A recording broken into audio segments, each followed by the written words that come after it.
Oh my god, I was like, oh god, my camera. Uh, I don't know how I always miss that initial transition. The second it turns to 0, I'm like, nah. But hi, a good afternoon, and welcome back. Yeah, sorry about that. But unfortunately, kiddos, no, follow for follow or solicitation in chat. It's not allowed. Sorry. Sucks to suck. Them's the rules. If you didn't read, I can't help you. Honestly. But other than that, oh, I love this music. Ugh. I still have to turn it down for myself, though, because otherwise that's all I'll hear while I'm talking. Oh, we're back. I'm sorry I canceled on Saturday, but I, spent, like, 8 hours lifting boxes out of my U-Haul into a different U-Haul. Because I'm combining it with my older sister, so we can only pay one rent fee, and boy oh boy, I have like bruises all over my knees. It is really bad. Like really, really bad. All up and down my legs and just everywhere. Everywhere is bruised. Everywhere is awful. And then on Sunday, anyway, so I was tired. I was tired. I was late for stream anyway. What'd I do to my legs? Well, you see, I have weak little noodle arms and relatively okay strength legs. So, I compensate for my weak little noodle arms by using my knees to push off of the back of U-Haul trucks so I can lift boxes. They do say lift with your knees, do they not? So I'm just following rules, really. Unfortunately, I also bruise easily in a really bad way. So I went to the Korean spa the day afterwards, and when I tell you, the aunties were concerned. They were questioning. They were worried. I kept getting looks from all of the other people seeing me, like literally waist down, bruise. Just bruise, bruise, bruise, bruise, bruise, bruise, bruise. Awful, horrendous. So that's why we didn't do stream on Saturday, because I um was so exhausted. Besides being late to stream, I literally didn't leave the facility until it was time to start stream, and then I was like, well, maybe I could start it in an hour. And I got home and I sat down and I went, fuck. I can't move. So instead of coming upstairs, I was stuck downstairs watching Unicorn Academy. Which is actually not me being stuck. I had a great time. But yeah, that's why I canceled stream on Saturday, because I was irresponsible with my physicality. Unicorn Academy is so good. If you watch Trolls on Netflix, Unicorn Academy, it's like animated in sort of the same, I would say, animation style as like Frozen, or like, you know, the new age animations for like American children's TV. It's like that, where it's 3D and everything. Wonderful. I love it. It's like the Winx Club. It's like, oh god, I think they're actually by the same people who made Winx Club too. He's used to be so. Honestly, genuinely, I'm not even kidding you. Send her the show on Netflix. If she has Netflix, tell your niece to watch it. She will be in love. It is amazing. There's a unicorn community like Flat Earthers. Yeah, yeah. There's also like an elf and fairy one. Yeah. If genuinely, she's going to love it, because I was transfixed. um, and then on Sunday I did the Korean spa, and I was like, oh, I don't want to get a massage. I don't want to get scrubbed down. I'm covered in bruises. All of me hurts. I'll do a facial. And then I had the nightmare. I had a facial from hell. It was an actual nightmare. I mean, most of it was good, and my skin looks ooh. Okay. It looks okay.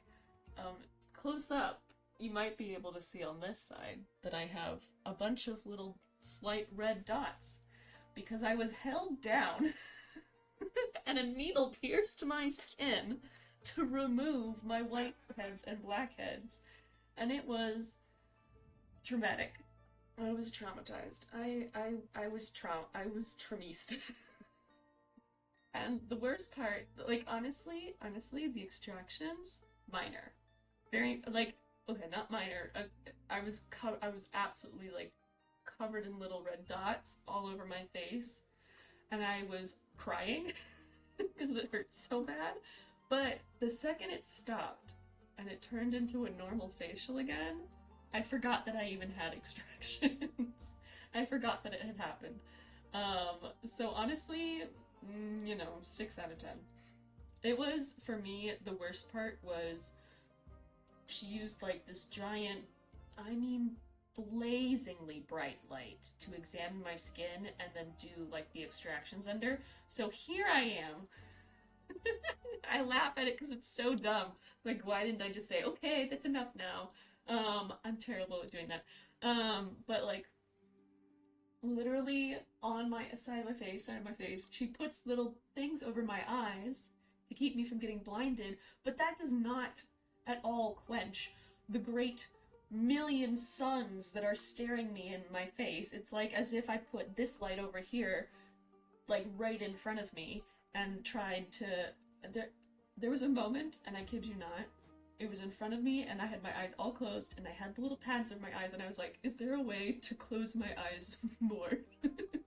Like, how can I grow a second eyelid to cover over because it was that bright? Genuinely, I wished to be a reptile in that moment. That's all I have to say. That, for me, was the worst. The little needles, it was very painful, probably one of the most painful things I've ever experienced.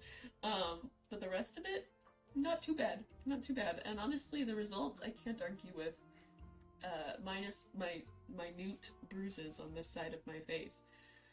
But I survived. I'm alive and I'm here to play Tavern. A joy, really. And to help me today, I got some citron ginger lemon tea, so hopefully I will not die from 3 hours of talking. But other than that, enough about me. How was everybody else's weekend? I hope that you had a good 4th. It was quite loud and noisy by me, but hopefully yours was okay. Or at least good.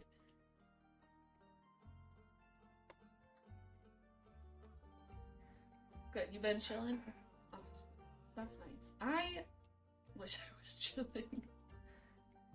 Aw, that's so nice. Barbecue ribs? Yeah, I'll do it.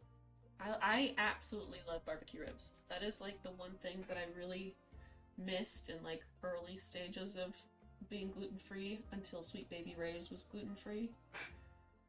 So good. Oh, nice. I'm excited to see the results of the machine learning course. I feel like that's something I should probably take too, if I want to get hired, which I do. Overall good stuff. It seems like overall good stuff. I'm glad you had a good weekend. Yeah, shit, dude. I wish I had like a good break.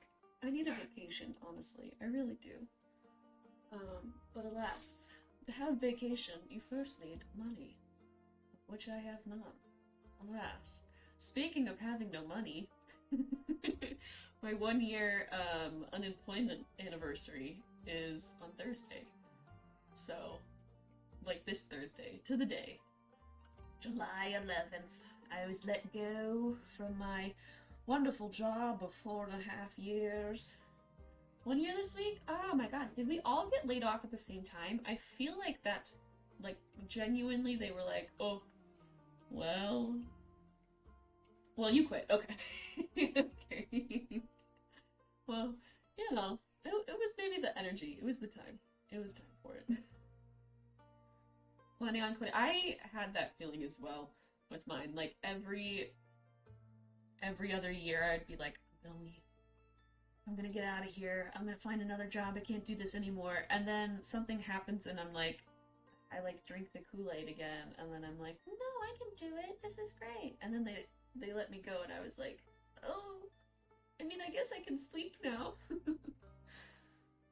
What's Spitfire? Just hit 15 years, even if they give you a new... Yeah. Yeah, exactly. Make the manager take your shit, dude. Honestly. No, I had a similar thing where, like, I had a new manager every 6 months for the first 3-ish years, and then year 4, I had a really amazing manager who reignited my whole spark for, like, loving my job, and then he died. So, he died, and then I got moved to another team, and then that team had, like, other people who were already doing my job, so I just was, like, very expendable at that point, and very expensive. Stands for financial independence, retire early. Oh, yes. That, I actually have never heard of that before. That makes sense, though. Honestly, I feel like it's the only way a lot of people are going to be able to retire anytime soon. But I would absolutely... Zero loyalty. That is my desire, I think, with my next job, maybe. But I was this close to my 5-year sabbatical at my last job. Like, literally, like, this May, I would have been gone for a whole month and paid to, I don't know, be on a cruise somewhere. But they absolutely, no, it was a total, it was one of those things where, one, I was making a lot of money. I was making a lot of money at a job where I didn't have to do a lot, and I was waiting for a month of having to do nothing at all, while somehow also being desperately burnt out. So laying me off made total sense to my company, and made total sense to me. It just sucks now not having money. Yeah. What the pops. Oh my gosh. Honestly, it's not too bad. I was actually praying for it. Because I had friends in, like, upper management who were like, emails are going out today. There's, like, a scary email's going to come. If you get the email, it means that you're laid off. And then I was like, oh shit. And then a little bit of me was like, if there's a God, you will lay me off. Because I need a break. I just don't want to do this job anymore. And then 10 minutes later, I got the email and I was like, well, there is a God. Cool.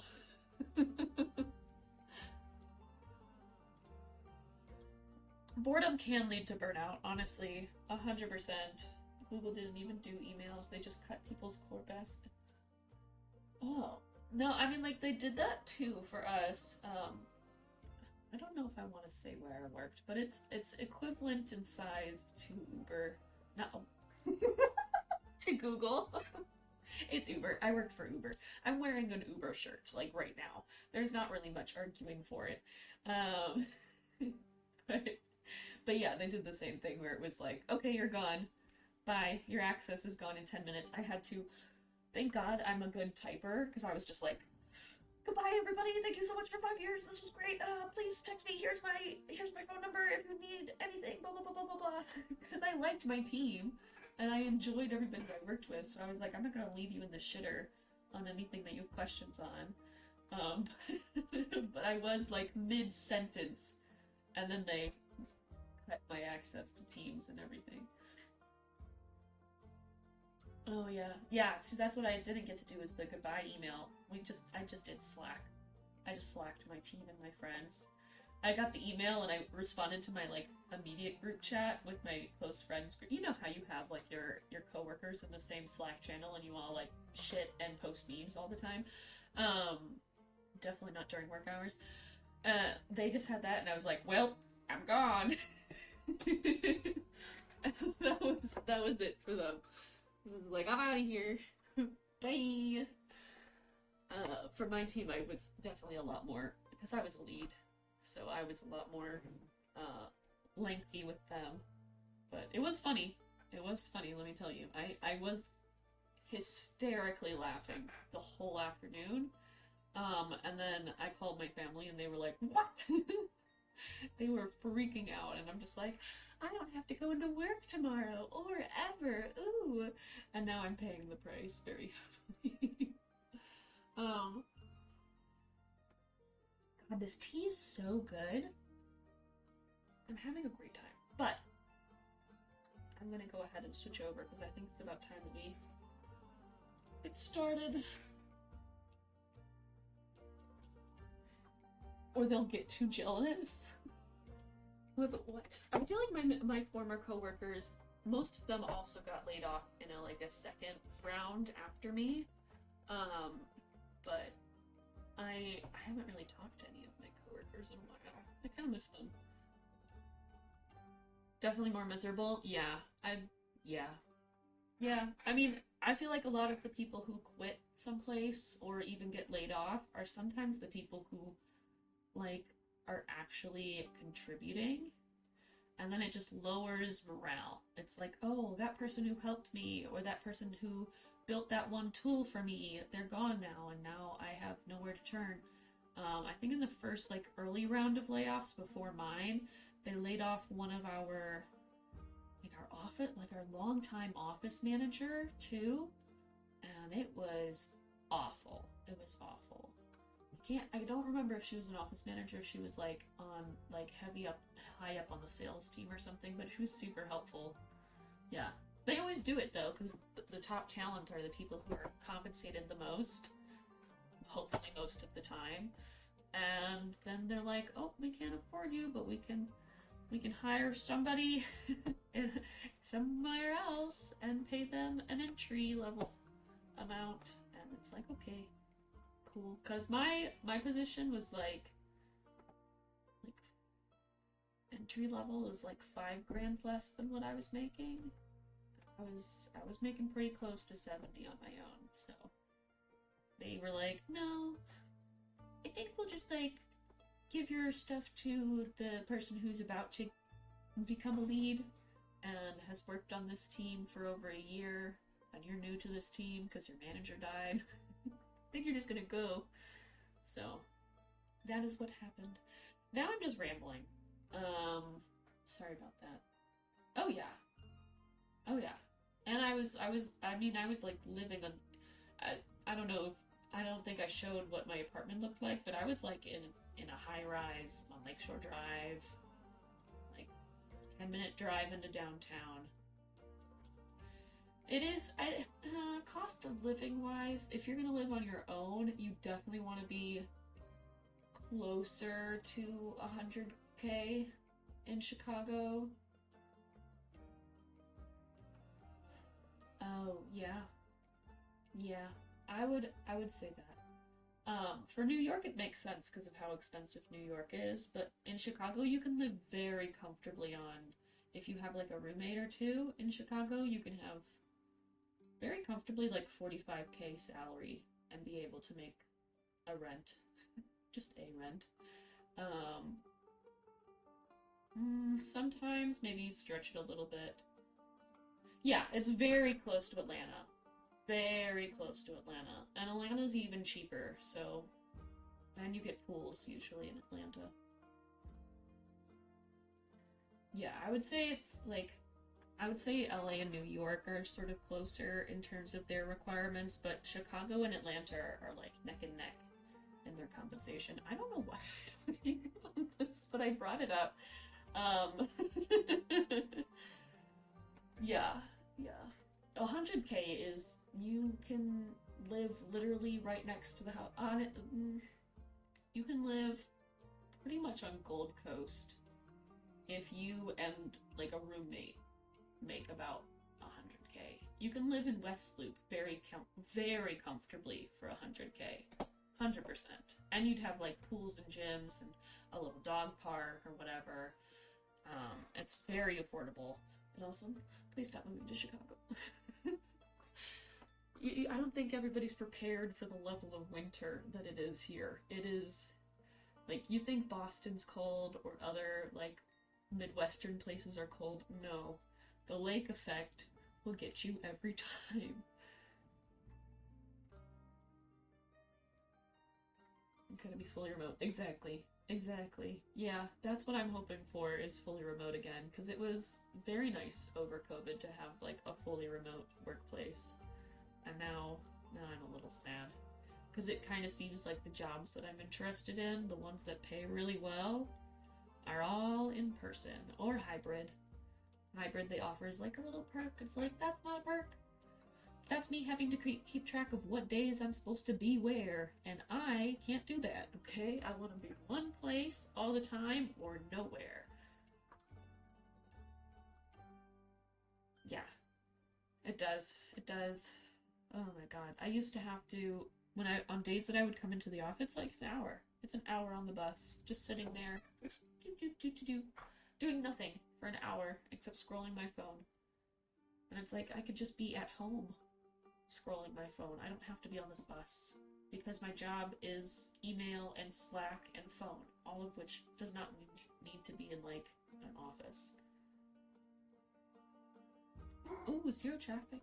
That, I wish that I had. Atlanta seemed pretty empty, traffic-wise, at least during the times that I would go out and, like, drive back to where I lived. I think it was Buckhead. It was Buckhead where I lived, so. Oh, okay. I keep forgetting that. But yeah, it wasn't too bad.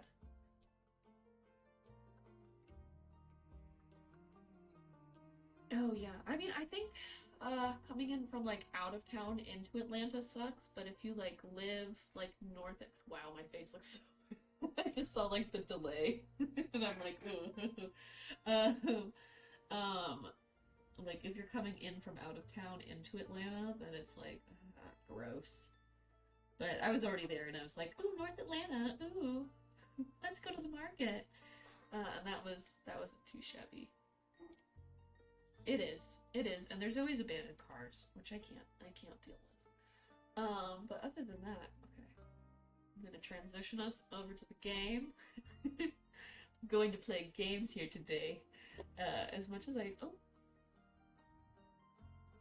Is it gonna load? Uh-oh. Is it gonna load? Alright, give me a second while I figure this out. It should do it.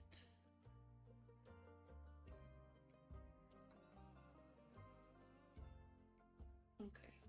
We'll just do my display capture then. That should still be fine. Okay. Does it look alright?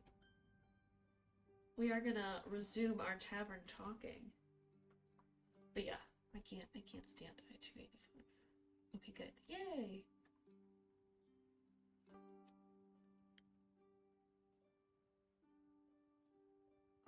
Oh god. Oh, it was this one, I believe. Yes?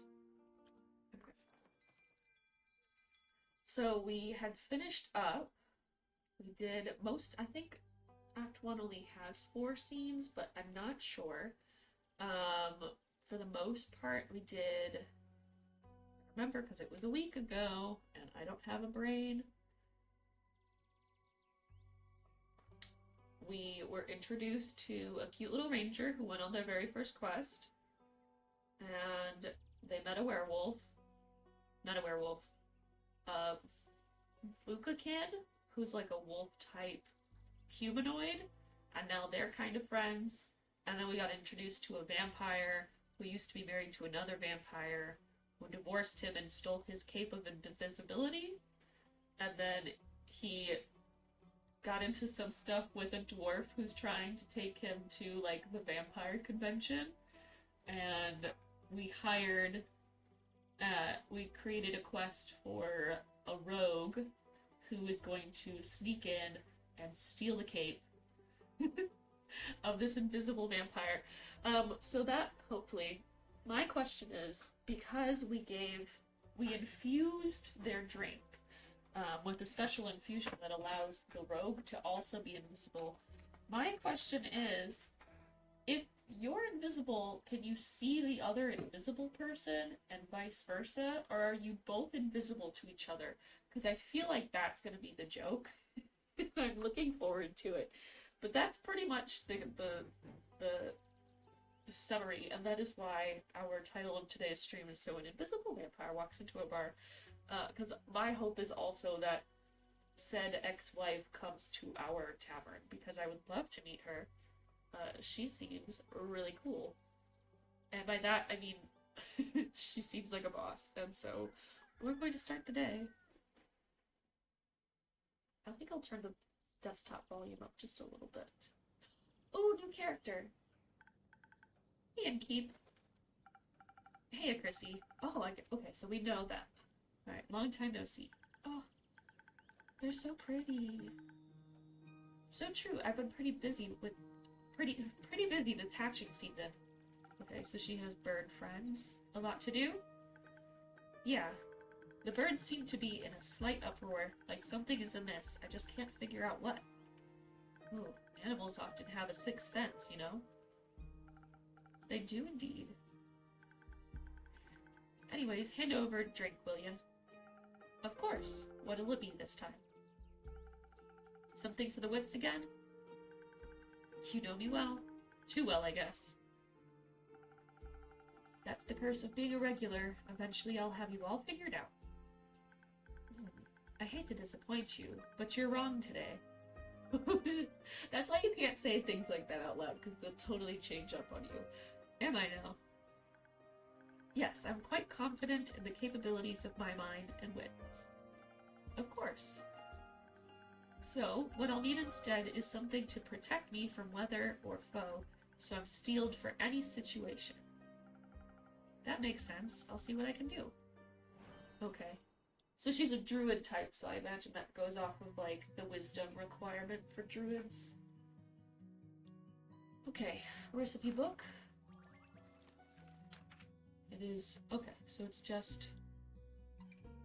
I believe Southern Brawler? No, it is... Frosted Lagoon. Ooh. Oh, it even offers additional UV protection. Oh, that's the protection from weather that she's talking about. Okay, the Frosted Lagoon protects you from any physical and spiritual harm and cools you down on even the hottest of summer days. It even offers additional UV protection. What more could you ask for? We made a couple of, I think just one Frosted Lagoon last time. We made a lot of the strength and speed potions last week. We'll just need to watch our little map. Right. And a little bit of attack. I think that's right. Oh, oh no. Ah! Open your gaping maw. I absolutely adore this little creature. There we go. Frosted Lagoon. The mixing process in this game makes me so happy. It's so different from like Coffee Talk and Coffee Talk 2. It has like the similarities, but I love the like sort of magical alignment of it. It makes me very happy. Liquid Steel, just a bit more digestible. This is exactly what I need for my trip. Where are you headed anyways? I wonder what happens if we play through this and make the wrong drink every time? Like the complete opposite of what they ask? I think I might do a playthrough like that eventually. Oh, to the island of Boreas. I want to reconnect with some friends at the annual Borean Art Convention. Isn't Boreas difficult to reach? Is it Boreas or Boreas? Not exactly a place known for its population. The convention is especially for creatures like sylvan spirits, trolls, and the like.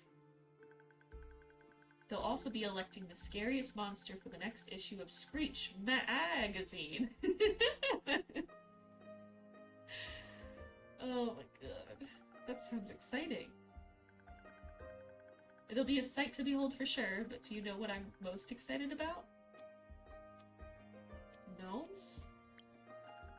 Gnomes? I've yet to meet a gnome on Boreas. Oh, they're pretty shy, but they craft cute little trinkets. Always wanted to have one for my tavern. If I run into a gnome, I'll buy a trinket for you. Yes! Help us decorate our thing. Because we also asked that of, oh, I should look up their name because I'm so bad with names. Fable. I think we had Fable get something for us? Or Lynn? No, it was Zephyr, our little rogue. We asked him to go steal something from the invisible vampire as well as get the cloak back. So I'm very excited to see what he'll bring us. Hopefully he'll come back today, alive. If I run into a gnome, I'll buy a trinket for you. Now that we know what I'd be excited for, how about you? Okay, I remembered how to pronounce it. The geysers and hot springs, especially around this time of year, when the mornings are still a bit chilly. And the sun tickles the sky on the horizon. That sounds lovely. I'm sure those things will be nice muses too. Bet.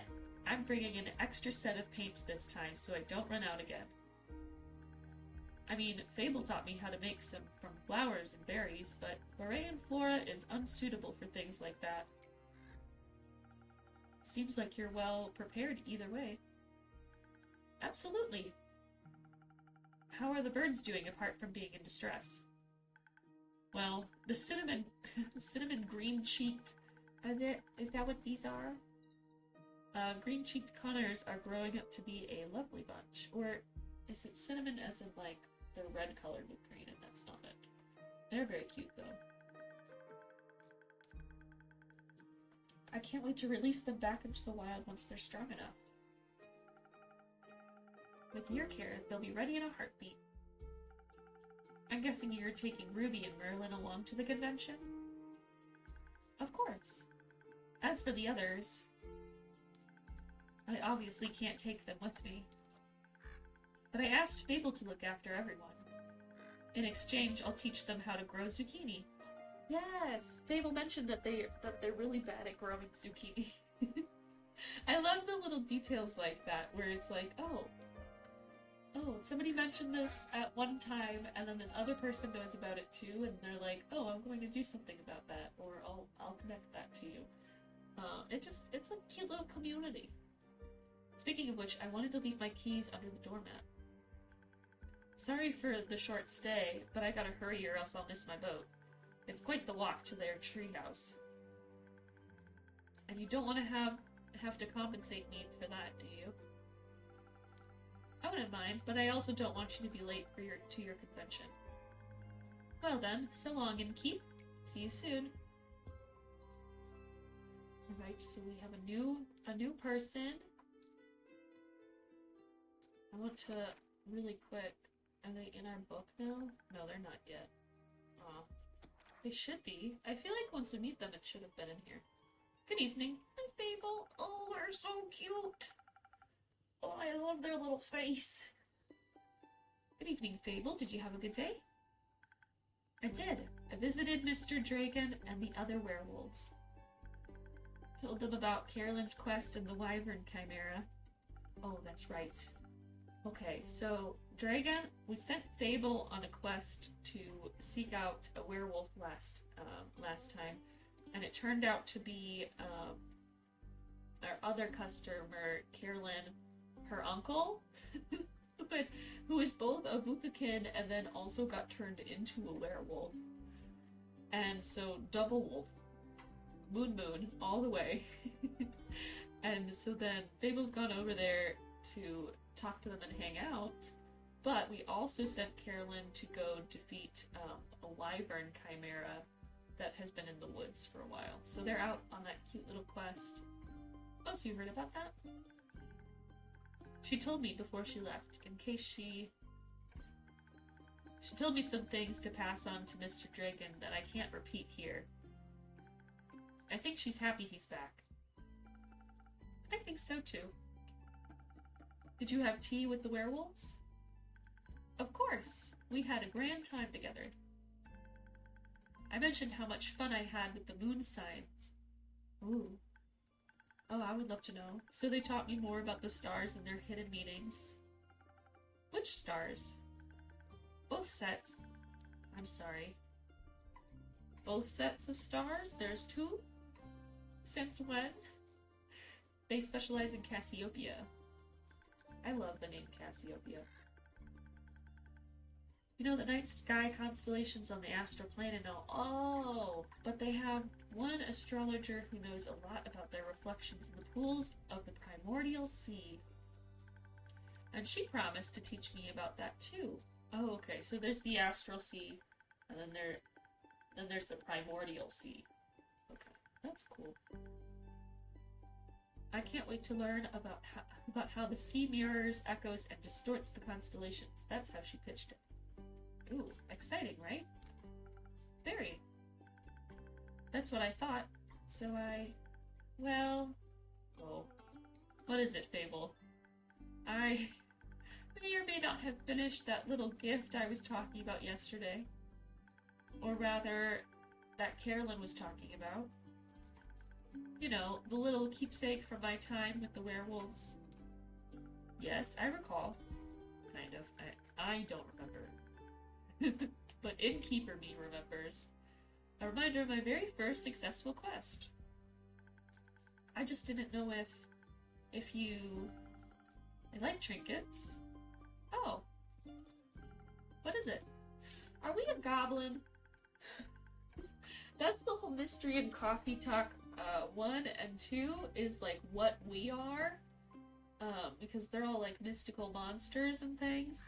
And then here it's like, what are we? And why do we like trinkets so much? And why do we have like multi-dimensional magic? And have we befriended a chubby small dragon? I'm here for the intrigue. It is always fun. It is good. I adore Coffee Talk, so I'm so glad that they came out with this as well. It's a piece of embroidery of a constellation. The werewolves taught me how to do it. I would love that. While the astrologer told us stories and myths about the stars and their twin reflections. I imagine it to be a constellation from a faraway realm. I call it the Little Dipper. Oh my god! It's our constellation!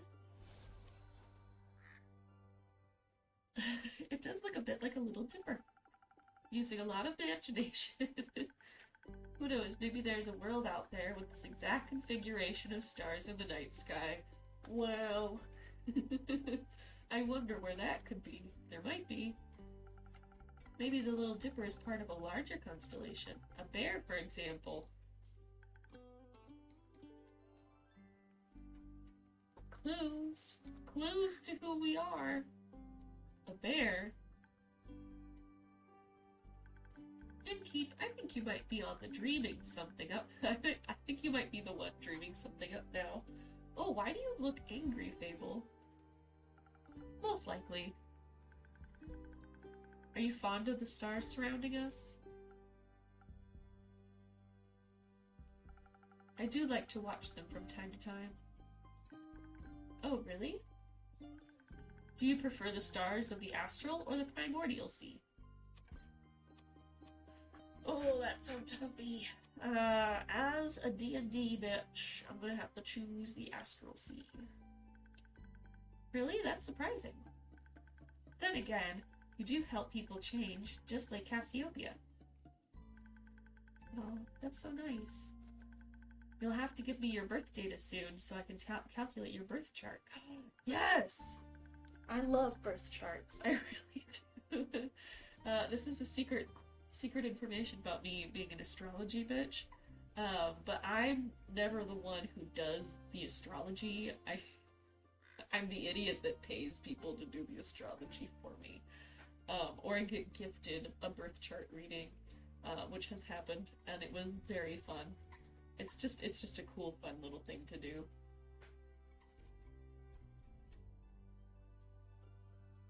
Anyway, but I am a Gemini sun, a Pisces moon, and an Aries rising, if that concerns everybody, which it usually does. If I talk to other people who know star signs, they're like, ugh. And I'm like, no, it's great. Oh god, I accidentally clicked. What did they say? It is. I'll write it all down for you. Oh, if that's okay for you, of course. It is. I'll write it down. All down for you. That's great. Thank you. I think you may be a double jackdaw. Double jackdaw, are you?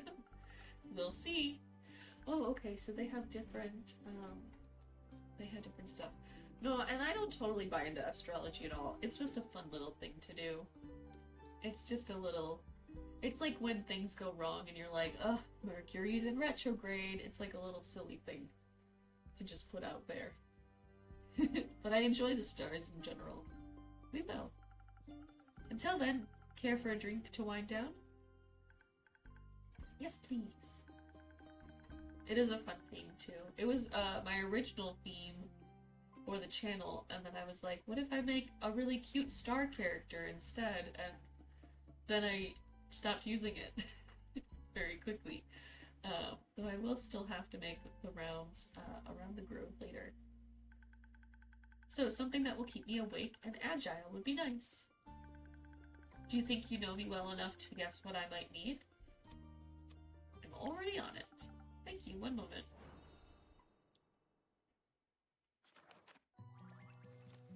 Yeah, it's just a Swift Strike again. Classic. That's what they always order, is the Swift Strike.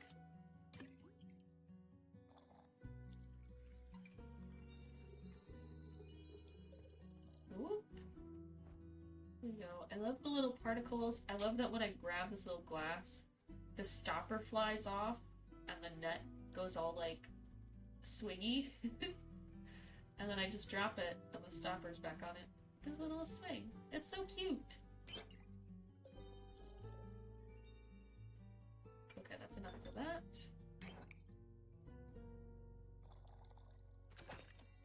Here we go.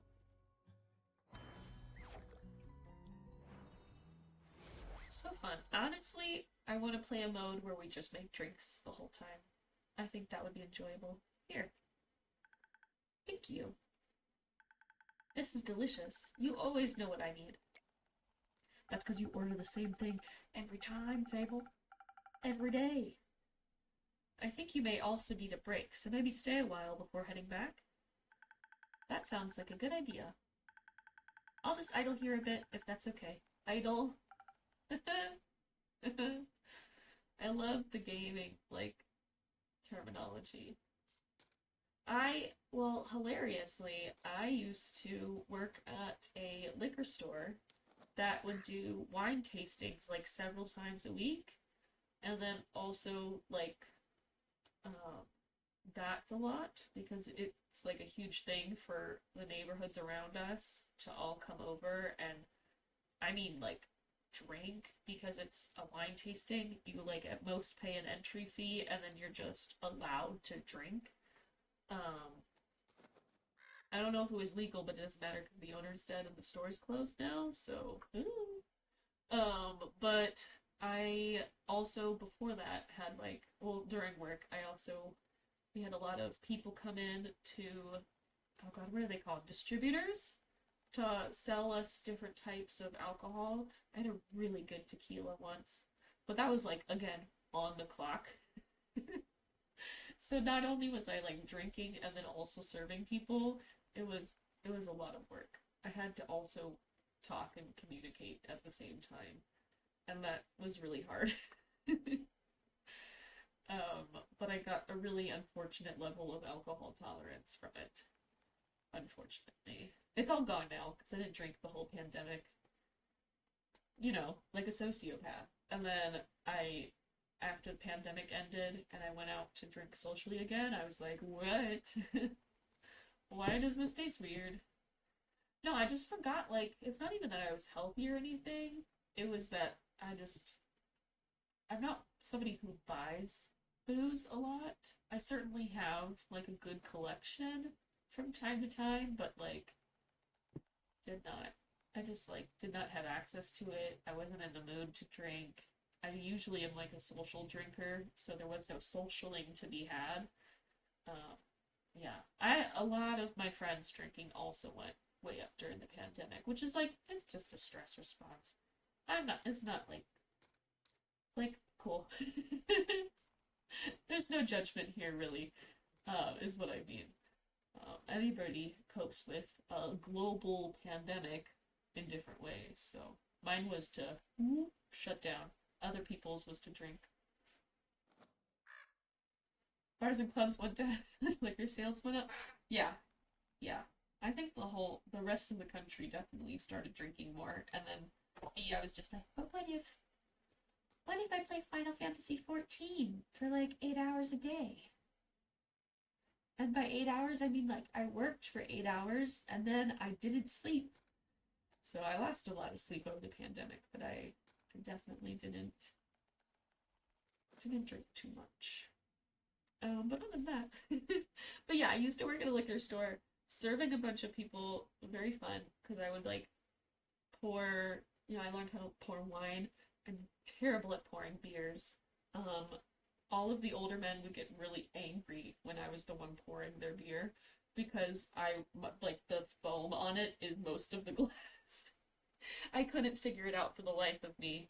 And this isn't like from like any of the dispensers or anything. It was straight up, I'm pouring you a bottle into a little tasting cup for you to, I don't know, sip a beer.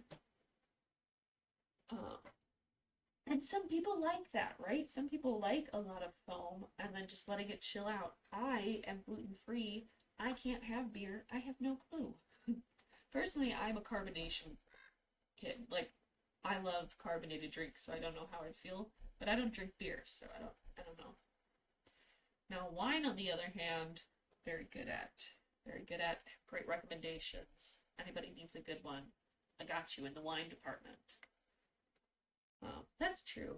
Also, I feel like probably the little dispenser machines probably put too much carbonation in sometimes. That's just my thought. Again, I have no clue.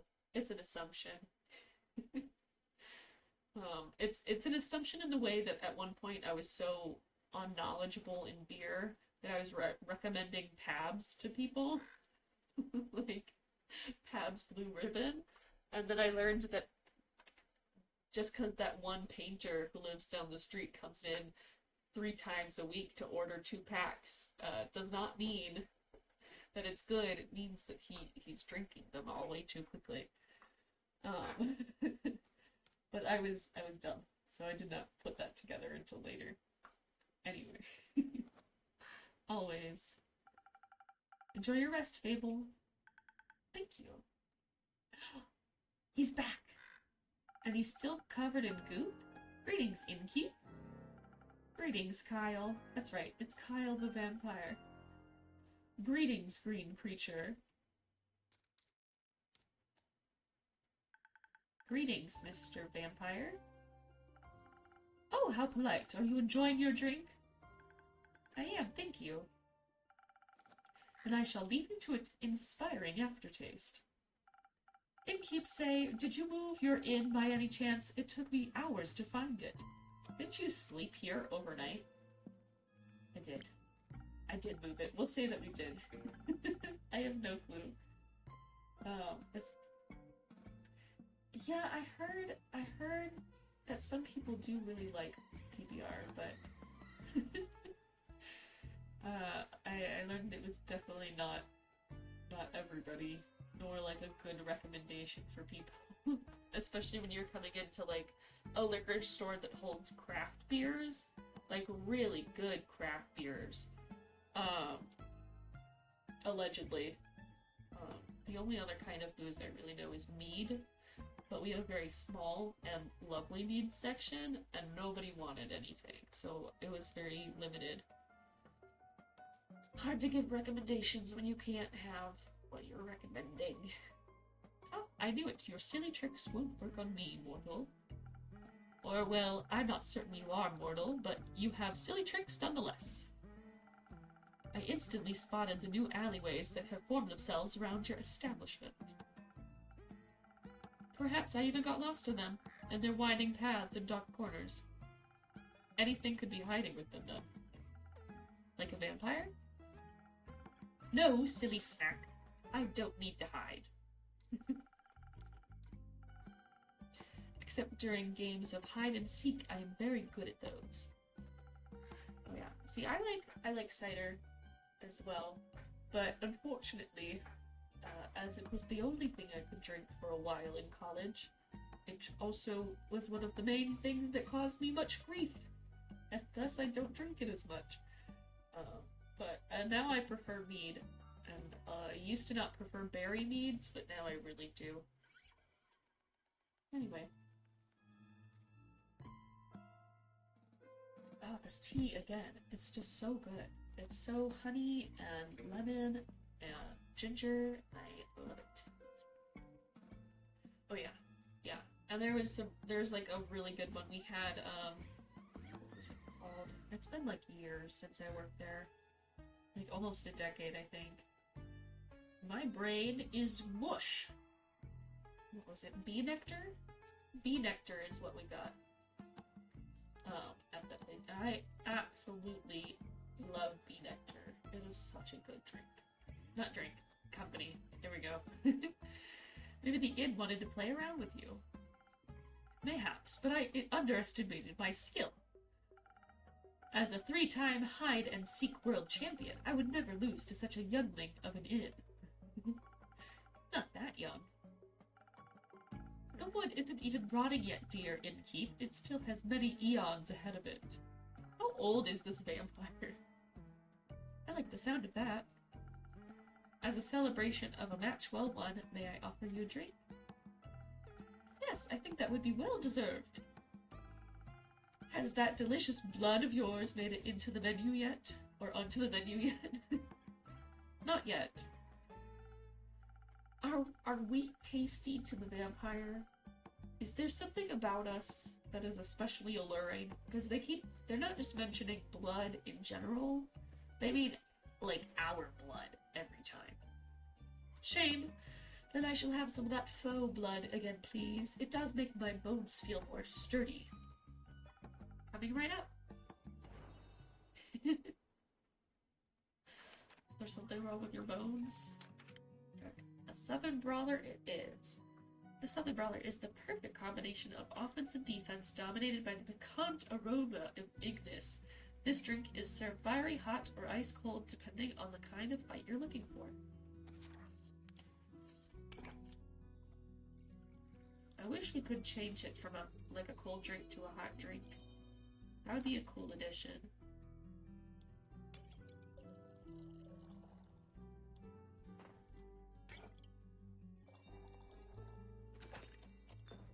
Here we go. I just whoosh down into the portal. Some faux blood for your bones. Enjoy. Oh, this is perfect, innkeep.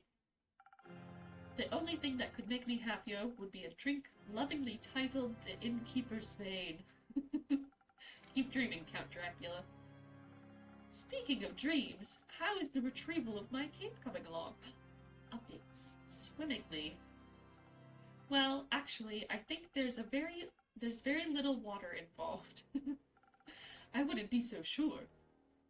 My dear Evelyn has a beautiful pond filled with long-toothed spine guppies in her courtyard. It's her pride and joy. I hope no one is swimming in that. But I have sent someone on your quest. I'm sure he'll return soon, and you and your cat and cape will be reunited. Marvelous. Speaking of inseparable teams, where's Rhea? Oh, she's taken the day off. Rhea's the dwarf from last time. She demanded vacation time, so I said she could choose any day, and she chose today. I was going to also take a day off and spend her vacation with her. But when I wanted to follow her to the market, my sleeve caught on fire, and my hair. So I was forced to stay back due to my allergies. The weeping amaryllis pollen is very bad this time of year. And the sun. The sun is also bad for vampires. It is? Yes. Right. I need sunscreen. It's in the works. Oh, yes, that's also what we did, is we've sent somebody, the reason why we've sent Carolyn out is to go get a bucket of Wyvern Chimera saliva, because it's a good sunscreen. And that's for the vampires, so that they can go out during the day, which is questionable. Did you get to see the market later? I did. It was beautiful, colorful, and full of music that would make anyone's heart dance. But I couldn't find Rhea anywhere, so I felt a little lonely. Luckily, I managed to make a new friend in no time. Very tall and brooding, just how I like them. I inquired if I could try on his dark armor of swirling shadow and onyx bone. But he said if I tried to take it from him, he would turn me to ash. What a jokester! Dark armor of swirling shadow and onyx bone? Yes, a true connoisseur of fashion. He's just visiting, he said. Had some great crepe recommendations. Plum crepes with ash sprinkles? Yes, they tasted deliciously dead. I see. Well, rumor unlocked Stranger of the Night. A stranger has come to town. He likes plum crepes and spooky armor. Ooh, very nice. So, okay, so here's the other thing, for those of you who are just joining us this week and missed last week's play. We get to gather different rumors. They match up depending on their color and design. So these two go together. This will belong to another set. Once we have 3, we can make a quest and send somebody out to go do it. Or we'll just post it on our quest board, and then somebody will find it, and they will do it for us. It's very fun, and I like the little drawings on them, especially this one. Look at him with his little face and his little hand. Yes, it's very, very good. We know all about vampire skin, don't we? Leave me. I don't know. Am I streaming if I'm not getting bullied by chat? That's really the question. I feel like I'm not, unless I'm being verbally abused on a daily basis about my pale, pasty skin. Rude. Anyway, this vampire is me, and I am this vampire. I can't deny it. I haven't gone out. Sunburned with SPF on the beach to talk about vampire skin. Yes, that one is bad. I will say, after I got back from the facial on Sunday, we went to H Mart, which is right next to the spa, and one of the vendors there had the Beauty of Joe sunscreen, like the really good one, and it is so nice. It does not feel oily, and it was like, it really, I feel like it's done things to my skin. So, if you can get it, I recommend it, because it's supposed to be like really, really good, even at 50 SPF, because it has other things in it. The only question is I don't know if they're allowed to actually sell it. I don't think that store was supposed to be selling it, because there's a whole bunch of sunscreen regulations for wholesale and retail sale, and my understanding was that the Beauty of Joe sunscreen was not allowed in those regulations, because the laws have not been updated in a really long time, even though sunscreen technology has. I don't want to get into skincare right now. We can talk about it another time, but it is indeed a problem. I hope you enjoyed your evening together. We did, though. I feel like he asked something of me. I promised I would remember. Perhaps he wanted my cape? Many people want my cape. Perhaps. But I would have never agreed to that. It is my cape after all. Maybe he wanted my Pascal recipe? Is it good? Very much so. Then I'd like it as well. Oh, yes, you. Me? He asked me about you. Oh. Me? Yes, said he's an old friend of yours. He was very curious about how your inn is doing. I sang your praises, of course, so he asked me to deliver you greetings. And congratulations on the well-run establishment. How did he phrase it? Deliver my congratulations on the faux peace your precious innkeep has found in their house of denial. What have we done? What have we done? Very poetic, if you ask me. Very. If only I could remember his name. Does my description of him ring any bells for you? No, I'm afraid not. Too bad. He must be an old childhood friend. Maybe you went to school together. I heard many friendships are formed in such halls. Did you not go to school?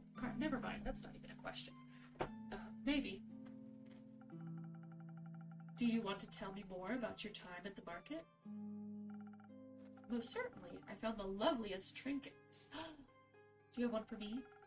Do you have one for me, please? Like a little stuffed bear with a tiny raincoat and a crescent elder moon necklace. I found a gorgeous sun charm as well. I bought it for Rhea as a welcome back from vacation gift. That's very sweet. Your friend bought a delightful raven figurine with eyes of starlight. Please don't call him that. We should never deny our friends, even if we don't remember them.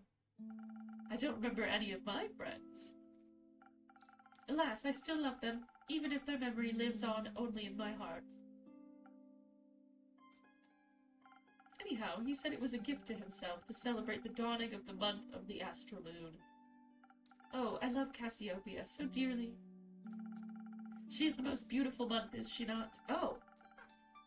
It's a month. We have more lore. A haven of starlight reflected in the primordial sea below. Only once a year is she this close to us, and only then for a short period of time. To me, she is the harbinger of yearning and of change. I wonder how we'll change this month. Ooh, plot. Good plot. I hope to be more capeful and sunscreened by the end of it. Maybe even a little less alone. What about you? I like the way I am, but I wouldn't say no to stocking up on more ingredients. Ah, the refusal to change is dangerous, innkeeper. Change always comes to those who deny it the most. Oh, jeez. By the end of the astral moon, we shall no longer be who we once were. That sounds like a threat. By no means. Maybe it promises mourning, but maybe celebration also could not. For example, my dear Rhea hated vampires when she met me, and now she likes me. She does not like him. True change can occur before the stars change, it seems.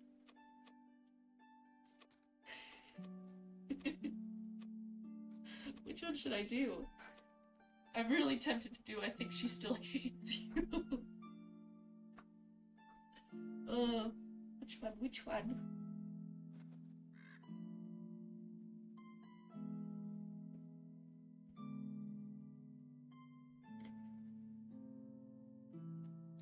I think I might do I think she still hates you. I really do. Okay. Bonk. That is a very mean thing to say. I don't think you get to make that decision. Oh! No, he's crying! Neither do you. No, but I can have faith in her heart. Isn't that what friendship is all about? I goofed real bad. That reminds me, I forgot a crucial part of the message. Our dear friend Stranger told me that he would like to see you again. He said... What was it? Don't think too hard about it. Ah, of course, the letter. The letter? The polite young man gave me a letter to deliver to you. What a sweet gesture. I shall pass it on to you forthwith. No, it's gonna have, like, some sort of dangerous powder in it or something. Thank you. Are you not going to open it? No, I don't think now's the right time for a letter. Not enough moonlight. But wouldn't it be kind of romantic, longingly dwelling in the memories of a friend? It would go so well with the fireworks. What fireworks? I have no clue. He said he hopes you'll enjoy them. Fireworks. Doesn't that sound lovely? I hope they aren't part of a private event. I think that would be difficult to do with fireworks. Oh! Oh my god. I don't mean to interrupt, but... What is it, little fawn? Look outside. I think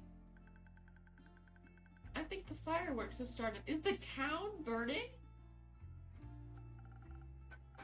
Oh my god! Oh, how beautiful! They're falling from the sky. This is not good. This is not good. This is fine. Everything's fine. Hold on, I'll be the meme. This is great. This is going so wonderfully. Oh my gosh! Hello, little fireworks. Sparkle on, Kyle! Those aren't fireworks. Those are meteors. They're stars. They're stars! We got the achievement of see the stars. Is that supposed to happen? Nothing to see outside. Everything's cool. Nothing's damaged. Oh, and just like that, we have entered Act 2. And also with the entrance into Act 2, I'm going to take a quick 10-minute break because my tea is cold. Unless I am sad. And so I will see you guys back here in 10 minutes. Also, go get snacks. Go hydrate. Go, I don't know, take a little 10-minute nap. Tell your dog you love them. Whichever one you want. I eat teachers. Okay, back. I just got some really good snacks to make sure. I love a good matcha coated almond. Thank you, thank you. I love being back. Now that the town has burned down and the stars from the sky are falling, I love how we have like all of the build-up and like Kyle being like, no, change is gonna come no matter what. And then all of a sudden it's just like, oh, by the way, oh hey, this scary guy in like this ancient armor, you might recognize, he was asking about you. He said he hopes that you'll enjoy the fireworks, and we're like, oh, okay, weird. And then it's the literal sky falling, you know. Good stuff. Good stuff. Oh, a little low. Oh, gosh. Oh, the music. I always forget. I do. Thank you for letting me know. I hope that's better. Oopsie daisies.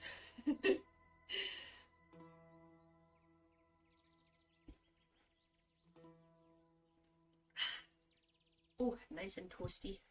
Nice and toasty. Some things, unfortunately, I pet my dog on the break, and now I'm suffocating. So, very sorry. This is just, how it's going to be. And you know what? Okay. I've watched a lot of other independent streamers in the last few weeks, and they all touch their noses too, so I don't want to hear anything. I'm not going to be insecure about it anymore. I'm going to deal with my body as my body dictates, okay? In an appropriate manner. With Kleenex. And possibly sneezing in like the next 2 seconds. Good, I'm glad, because honestly it's like one of my most embarrassing things. Like when I was like in high school, everybody would be like, ugh, why are you blowing your nose so loud? Why do you blow your nose so much? And I'm like, cause I literally can't breathe out of it, dude. I have a very shitty sense of smell and a lot of allergies, and I'm constantly battling. People in high school are idiots, though. This is true. This is true. The biggest idiot being me, of course. Of course, for listening to that.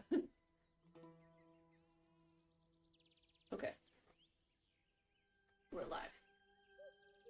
We're going to talk in our little voice, and hopefully it's not annoying. I love doing Kyle's voice. I just feel like he like goes, oh, oh my. I'm glad the inn wasn't severely damaged by the falling stars, though it didn't. Look at the town. Why did it look weird? Also, there's like a giant tree in the mountains. That's interesting. I'm glad the inn wasn't severely damaged by the falling stars, though it did take me nearly the whole day to finish all those little repairs. The building might still look a little battered, but it could be worse. I'm not seeing any damage, though. Maybe on the countertop, but I feel like that's normal. There's all these spill stains. Hopefully none of my customers got hurt yesterday. Oh god. It's not much, but I should surprise them with a new drink on the menu. New drink, yes! Ooh. Oh, it's charisma and intelligence. Ooh, this delicious sunny... Speaking of idiots, it's time to make everybody not an idiot.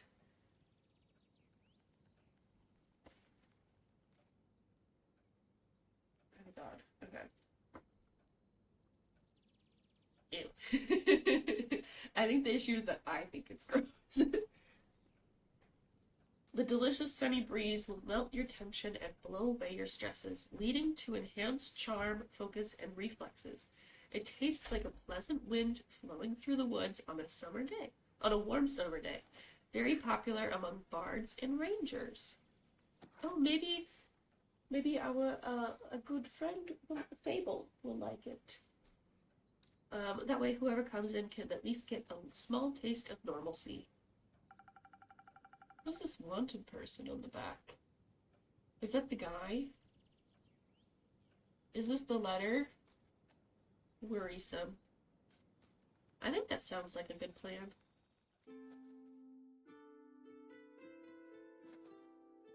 Did he add it to our rumors? Oh, hello. Innkeeper. Jade. Jade. Wow. Wow, I like Jade.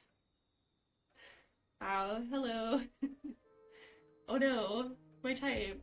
Oh, terrible. Didn't think you'd show up again after last, and she has a little turtle that has a little nose piercing. That feels a little mean to do. But it's cute. Oh, it went away! Look at its little face! Oh, it's not its little face, that's its eyes and its little nose ring. I didn't think you'd show up again after last time.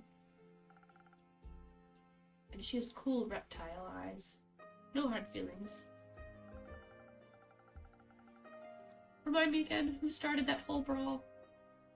Ah, no clue actually. She has... Oh no. Oh no, she has fangs. Oh no, my weakness. Oh no. No clue actually. Must have slipped my mind. Would a drink help you remember? If I wanted to chat about it, maybe, but you know how much the remnants of the past bore me. Then let's focus on the present. What do your arms look like? I need to see them, because this looks cool as shit. Oh yeah, let's. I didn't come all this way to revel in old times after all, although I brought you something I knew you'd find useful just in case you did remember who started the brawl. Oh, this is interesting. Let me see. It's some thunder sage. Found it on one of my jobs, but didn't have any use for it. Look at her hands! Oh my god. She's so pretty. Oh, I want to be her. She's so cool. Just don't try to boil tea out of its leaves. Taste dreadful, numbs your tongue. Oh. You seem to be speaking from experience. Your little frown lines. That's so cute. Your tavern seems to be getting on in years. Seems like nothing can escape the grip of time.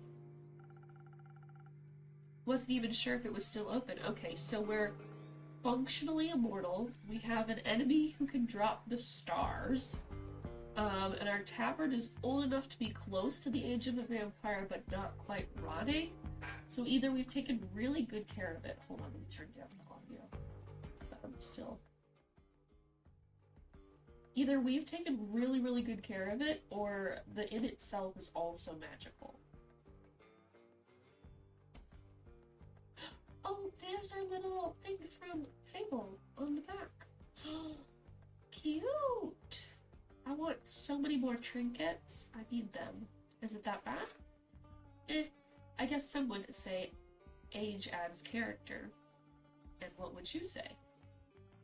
I'd say you've gotten old. Ouch. Aw, don't take it too personally. You've still got some of your old... spark? Ish. That's at least something. Not the brightest flame, but funky enough. Thank you? The brightest flame. No, I'd actually like to try one of your fiery drinks. What can I serve you? Something that'll quicken my reflexes. Gotcha. Okay. Alright. The order is a swift strike. So, oh, it's green and it matches her. The drinks always aesthetically match the person that we're serving in like some way. Except for the Southern Brawler, but even then that kind of matches Kyle. Oh, it's so cute. I feel like Kyle's gonna get a different drink assigned to them eventually. I really do like this.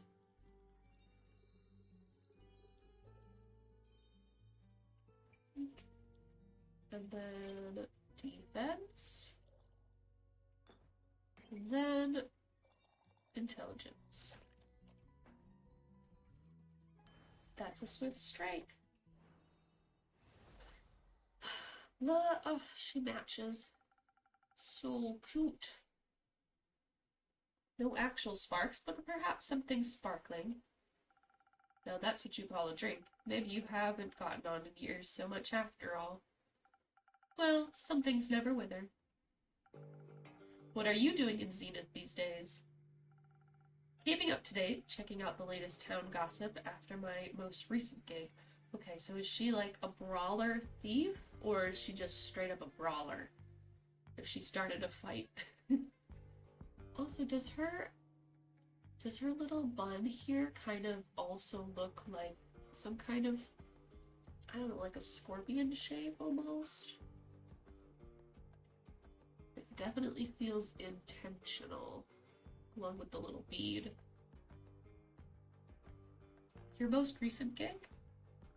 I finished up a job in the... everything's unpronounceable. Illicea Plains? A sandworm kept terrorizing a group of sea wool merchants. Seal wool merchants at the edge of the plains. I myself am very fond of those creatures. They just mind their own business, but sometimes, they gotta eat. But you know how it is. Something's gotta pay the bills after all. So I took the gig. It was a cushy job, though I still managed to get sand between my teeth. Classic. That's how, you know, the desert works. Luckily it was only a sandworm, and not one of those mimics that pretend to be part of the local fauna and... snap. Gone you are. Anyway, I also heard that about some unrest in Soford from one of the local merchants and decided to go take a look. Soford, the seaport? Yeah. Always considered it rather calm area. It was. It still is, sometimes, at least. Initially, I thought the unrest was related to the local thieves guild. So I went there to deal with some bandits, look at their most wanted list, and cash out. There was no real challenge, though, so I didn't pick anything up. Other than a few hushed whispers at the marketplace, that is. Ooh, are we gonna get more rumors?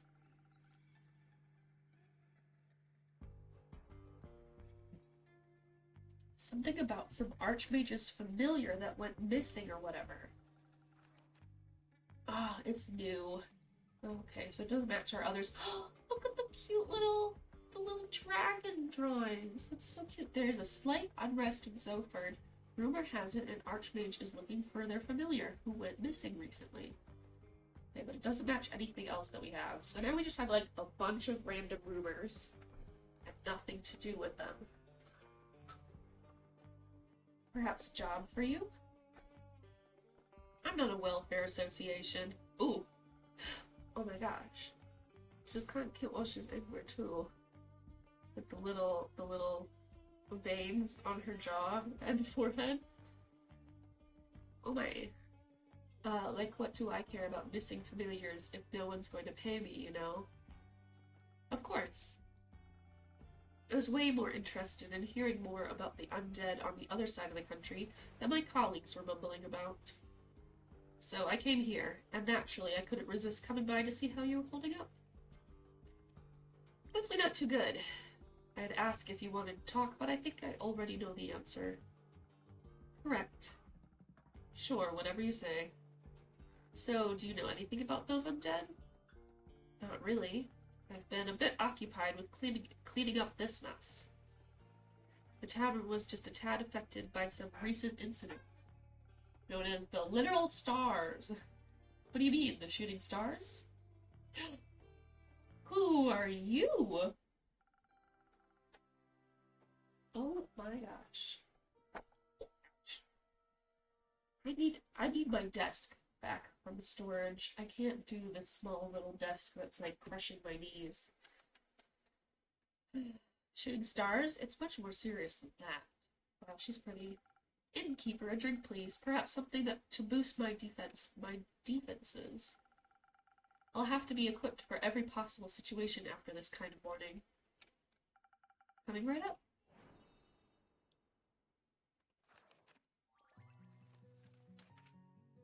She wants... Is it the Southern Brawler? No, it's the Frosted Lagoon. Ooh, I think that one matches her well too. Hello, hello, welcome combo. We're drinking, we're mixing some drinks for some very pretty ladies. You missed a little bit because the stars fell out of the sky at the end of last chapter, and it started burning the whole town down. And now we have to deal with the aftermath of that. There might be somebody after us. No idea why. It is. It's so cute. The night is going pretty good so far. I gotta say. I feel like we're getting off to a good no, not the stars. And alas, they did destroy part of the town and part of our inn. But we didn't really see any actual damage. But I'm not too worried. I'm gonna, just for the shits and giggles, dump this into Andute's mouth. I feel like he deserves a little treat. There he goes. That's the trash, by the way, is our cute little Andu. But overall, the night is going very well. How was your night? Oh, I filled too much. Okay. There we go.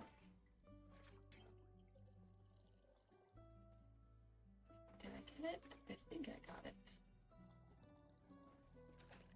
Okay, Frosted Lagoon. He is very thirsty. Oh, look at them. I love them so much. We just met these two. This is the first time we're seeing them. Apparently we know Jade over here, but we don't know who this is. She kind of looks like a guard. But she did mention that she's had a rough morning. Oh, good. Good. I feel like it's been a pretty chill day today. I feel like it's a good Tuesday after the holidays last week.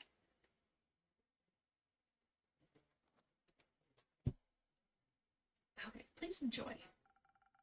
Like dragon scales, sturdy, strong, flawless. I'm glad I could impress. Holy bombshells, Batman. No, for real though. Oh my god. The two prettiest characters thus far, besides Fable. I'm glad I could impress. You have no idea how much this catastrophe has affected the poor citizens of Zenith. That's where we live right now. And my day off. I can only imagine what scars it must have left on the rest of the country. I mean, If some star rain managed to affect not only the tavern, but also the whole city, it must have been pretty bad.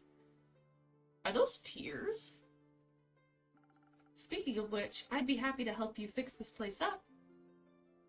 If the money's right, of course. No, thank you. I'm closing up early and tomorrow to take care of... closing up early today and tomorrow to take care of things.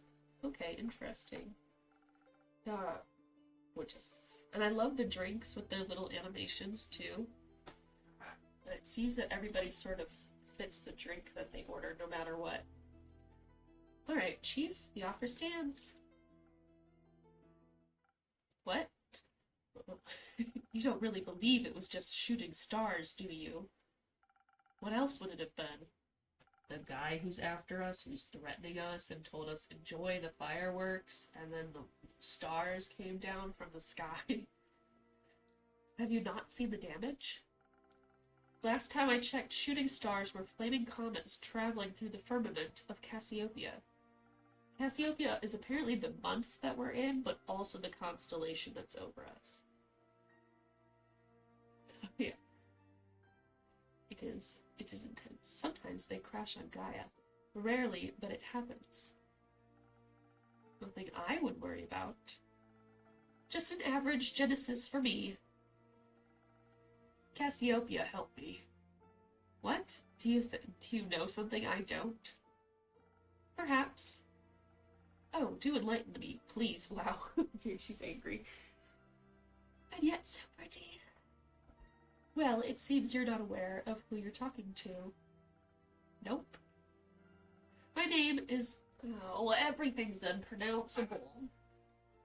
Alethea? Alethea Anwar? God, she looks like one of my D&D characters. But I named them normal names. Alethea Anwar, I'm a devotee of the great dragon Cassiopeia, bringer of change and lady of the gilded sea. I fight for those that cannot fight for themselves, bring justice to those who would bring doom. And I am very aware of when something is wrong with the firmament. Oh, she's scary. Cool. Pleasure to meet you, Alethea. Alethea? Now, trust me when I tell you, this was more than just your average asteroid shower. I'm bad at trusting strangers, but go ahead. I believe something way worse happened. What? I know the stars fell from the sky. Literally. Usually I reside in the Aperture. It's a temple in the far northeast slope dedicated to Cassiopeia. Let's look at our map.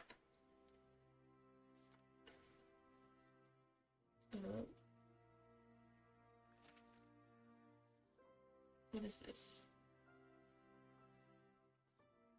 Mineral Castle. Okay, that's not the right place. Where did she say it was? Temple in the far northeast. Never eat soggy waffles. Okay, Forbidden Valley.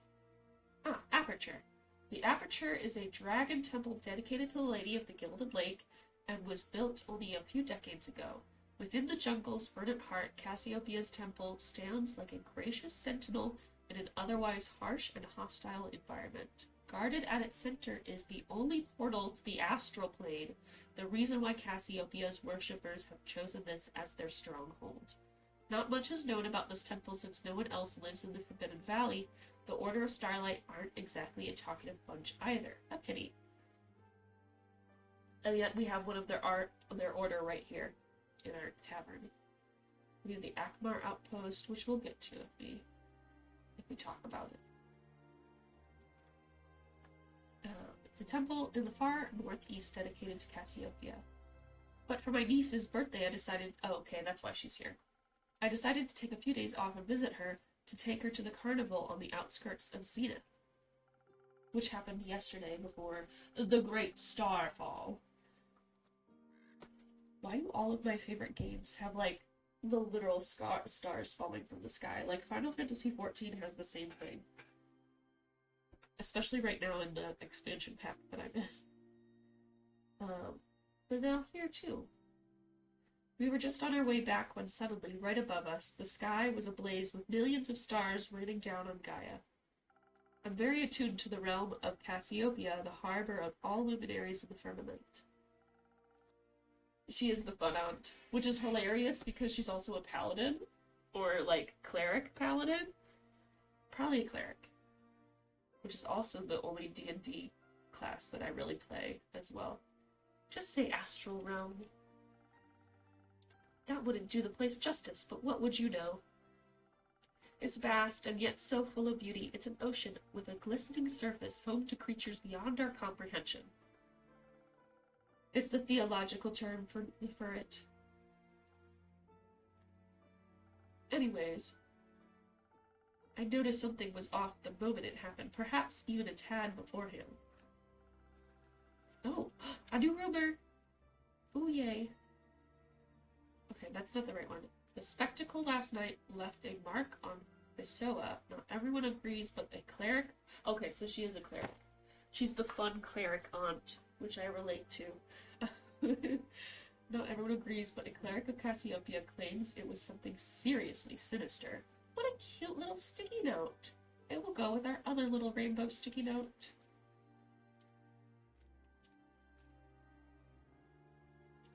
Oh yeah, and here's the only thing that we know about the undead that Jade is curious about.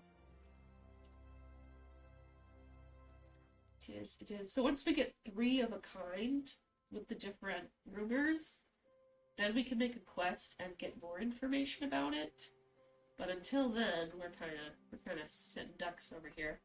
Unless I missed like an opportunity to get more, but I don't feel like I have. Like the feeling of impending doom when all the hairs on your neck stand up and you know there's a creature lurking somewhere in the shadows. Exactly. I hope these two become a couple. I want them to kiss, actually. I think I need it to feel good. Girlfriend is playing a rogue fighter at the moment in her campaign. And they're so fun. I tried a wizard rogue at one point. It was very enjoyable for just like a little one-off. But rogue fighter is a good combo. You can do so much with that. I just like being a small god. A small and vindictive god. I also play, currently with my D&D campaign, I play a lesbian couple. So I switch between the 2 characters whenever I want to. And the way that I have made them so codependent, it is actually a problem. It is a problem that they're working through, slowly yet surely. Because every hour in the game is like a day of us actually playing it. I think that they're a very cute couple. She likes reptiles, clearly. She's possibly some kind of dragon. And I just think that that would work. Oh yeah, it's very fun. It's very fun because I can also have like one character right now is like off researching our big bad. And then the current character that I'm playing is like, this is her first time being outside in a while. Because she's like a temple cleric. And she's just like, oh, what am I doing? I guess I'll just fireball, fireball, fireball. And has no clue otherwise. And then my other kind is very similar to her in like the long blonde hair, wears a lot of armor, is like, yep, I'm just gonna grab your face and cast inflict wounds at the highest level possible and walk away. And that is my favorite thing. They're both reckless in like a similar way, but very protective of everybody but themselves. Ooh, projection. That's what D&D is for. Hey.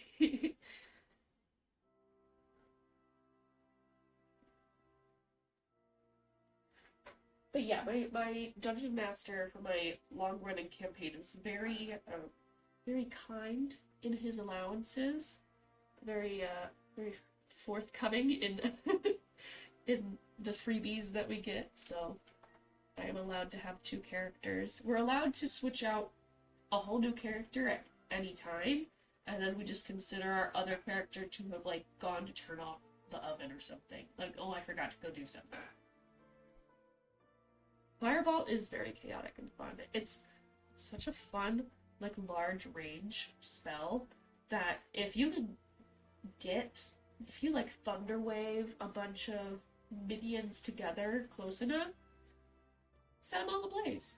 Cast that shit at fifth level. Ooh, they're no longer a problem. They're bones. They're not even bones, they're dust. Honestly, it's like cremation at that point.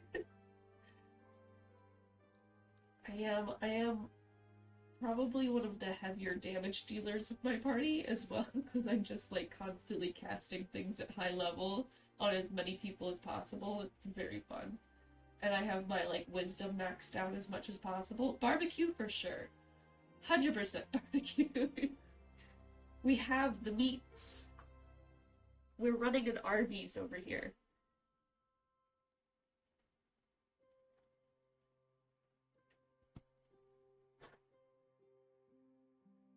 Man, I should post pictures of my D&D characters sometime.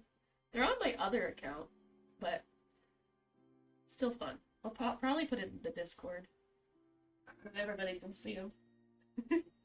Okay, hold on. I have this terrible habit of being allergic to the things I care about most.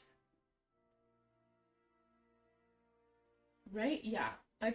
Honestly, I kind of love watching people play more than I enjoy playing. Except in the instance of, like, fighting things. I very much enjoy fighting versus, like, watching fights. Only because I want to know in what way do I light this poor goblin on fire. I just need that read aloud to me for whatever ungodly reason. Or, actually, I am a cleric, so it is a godly reason. Because all of my one character, her god is like one of destruction, so I'm like, yes. Burn it all down, thank you. Anyway, okay.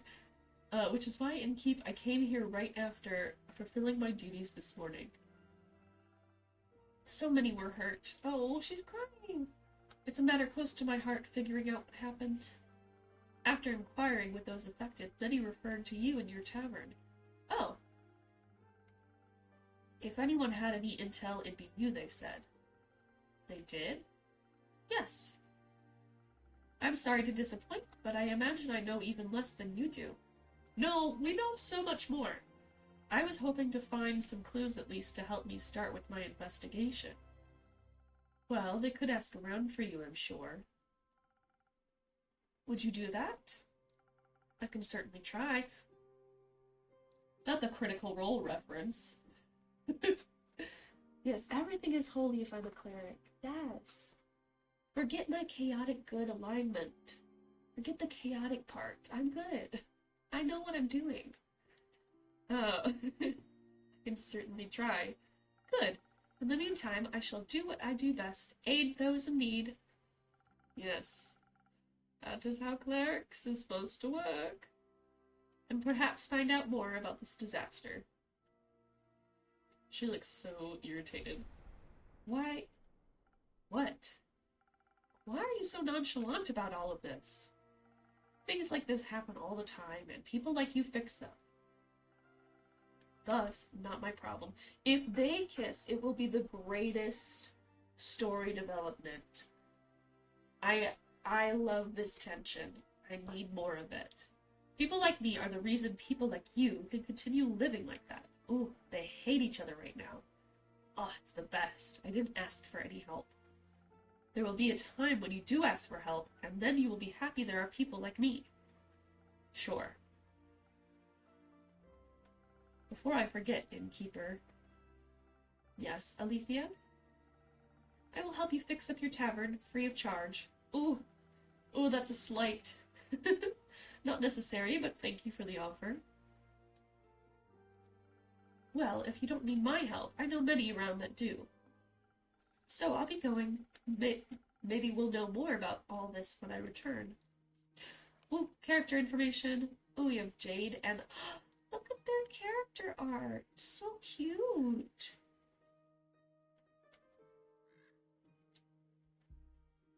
Is that Maida or Mahida? I think it's Maida. She's 32. She, her pronouns. Bounty Hunter class from the Sae Plains. Chaotic Good. Arcana is the Emperor. She's the High Priestess. I need the enemies to lovers. Ugh, I hope it is. I really do. Either that or Rhea, our dwarf, with Alethea. Trying to ship it. Anyway, okay. She's a seraph. So are those feathers on her face and not scales? She's 25. Ooh, so light age gap. Is she her? Cleric, the Aperture, Lawful Good. So Lawful Good versus Chaotic Good. The High Priestess, Alethea, is a righteous devotee to the dragon Cassiopeia, a fact she makes sure everyone knows. She is very eager in her ambition to save people and to protect the world from falling stars and the like. Jade we don't have anything for. And then we have Babel, who's really cute. We'll meet all of them eventually. How dramatic. Isn't it normal for divine devotees to act like that in times of crisis? I'm not sure if I'd call this a crisis. Sure, if it's like she said and the little stars fell from the literal sky, then yeah, that's odd. But then again, I'm sure Cassiopeia would have stopped it from happening if she wanted to. Are you religious? No, but I don't deny the dragon's existence. Which means I'm more than confident in saying that if they want to be worshipped, they should work for it. Oh, we got her character information. Jade is a very, very gorgeous mystery. But yes, a mystery nonetheless. It seems like she started a fight. And I don't know. We don't know about that.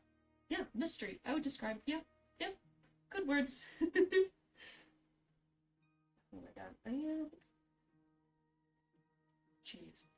You know, you blow your nose once over break, and then it's all gone. It's all over from there.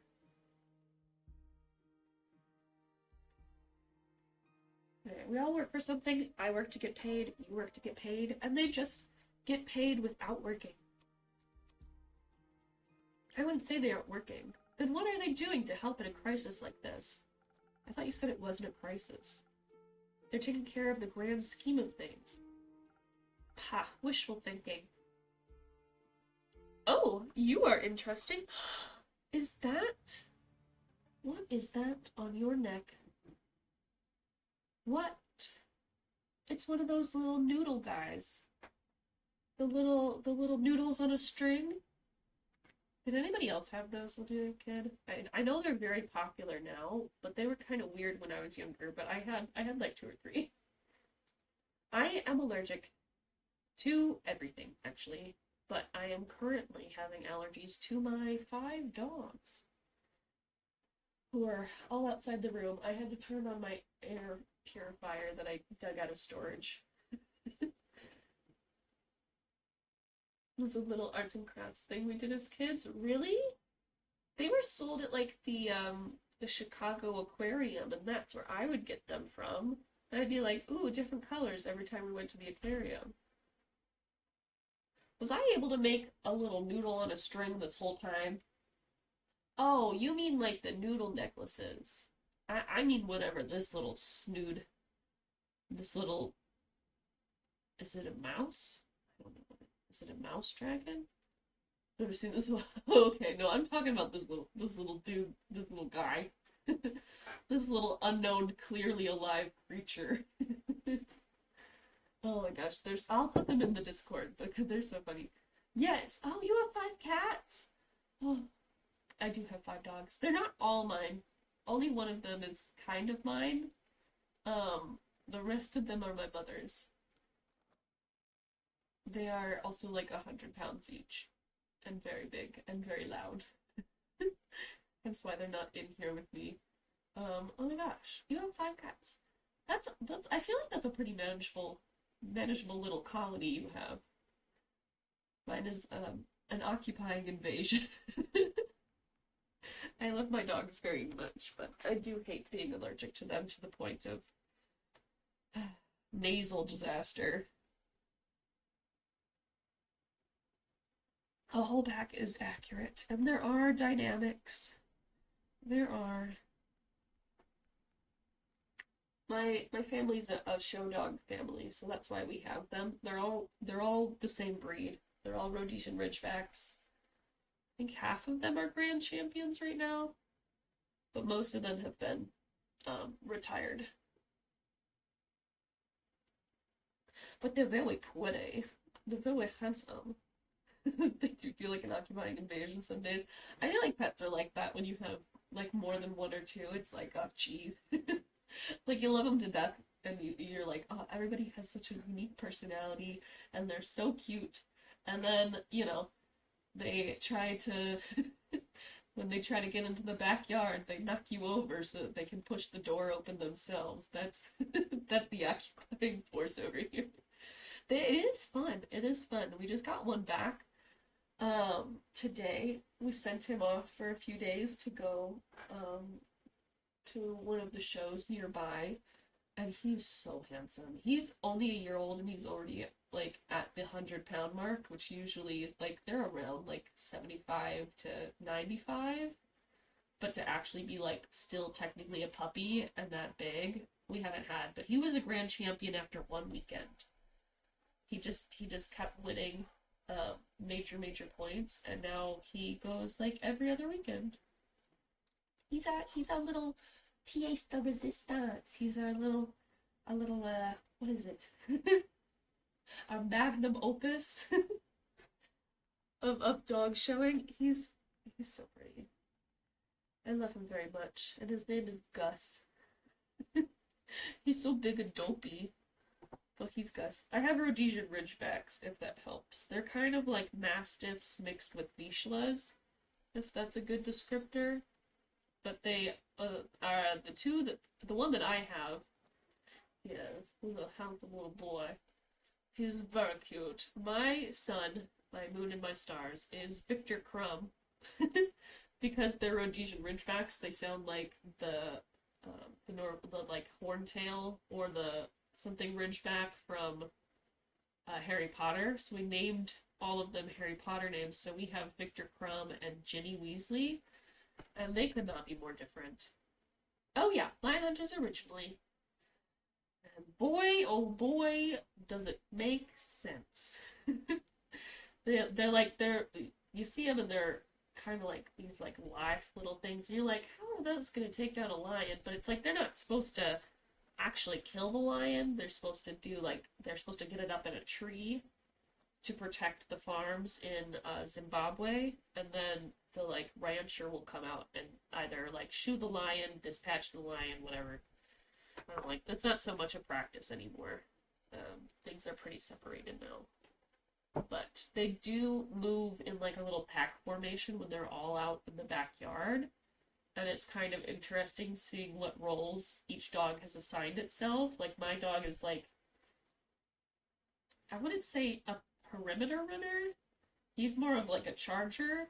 And then our older dog, Willie Nelson, he'll do like a little perimeter sweep, and then he'll like go and settle down. So he's more of like a little watcher, quiet little watcher. I love them. They're so cool. Dogs are so great. I just wish that I was like not allergic to them to the point of like literal non-function. Yeah, I would say that livestock guardian. Yeah, they did. They are considered like an active hunting dog because technically they're built to keep up with horses for a good long time, and built to be like, but they're like made to be more independent. So the livestock guardianship kind of fits. Not typical, but they are so cute and very talented. They're just also aloof because they're made to be independent, and so if you aren't their person, they have no interest in you. And for, 3 out of my 5 dogs, I am not their person. They do not care about me one bit. Only Victor and Willie Nelson think I'm cool.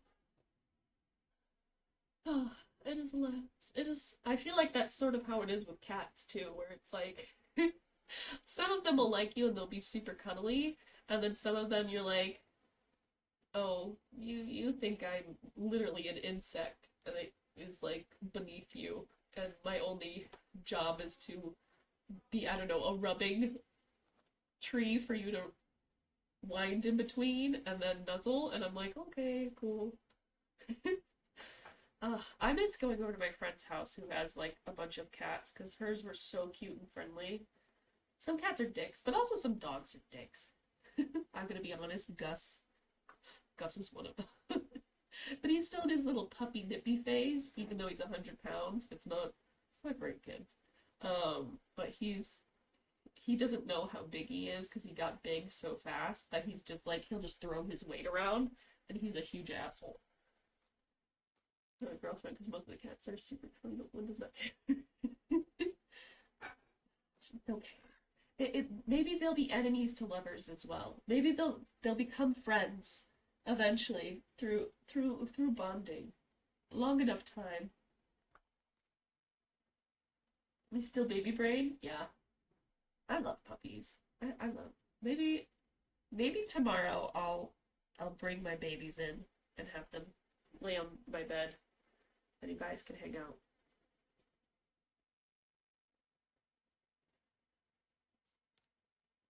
Such a big baby. 50 pounds is pretty good for a normal sized dog. I feel like. I feel like most dogs that people own are around in like the 40 to 60 pound range. My dog has a border collie, and she is so sweet. Oh my god, the second you see her, she just rolls on her back and waits to be touched. She is just having like such a weird phrasing. Waits to be pet. Thank god. And she's just like, any interaction is good interaction, please. Oh yeah, what kind of dog?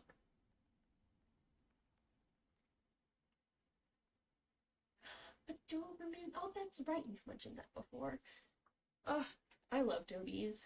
They got that same size, shape head as my dogs do. It's like with the little squishy cheeks. And they're like kind of rectangles. I love them. Am I thinking of the right ones?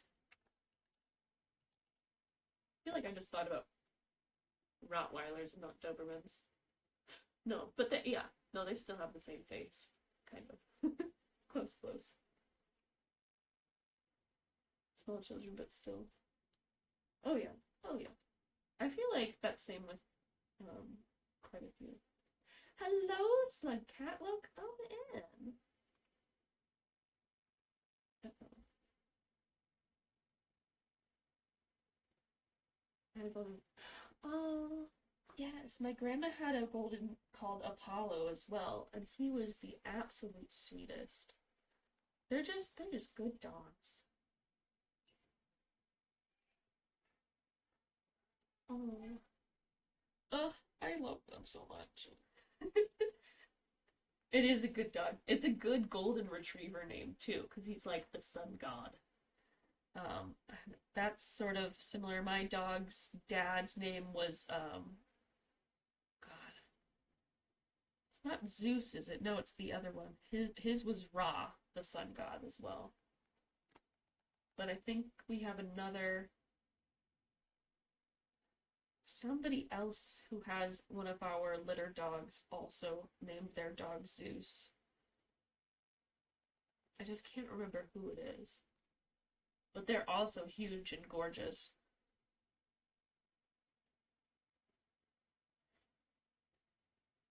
Oh, the one of because we had a Harry Potter litter, and I have Victor Crumb and Ginny.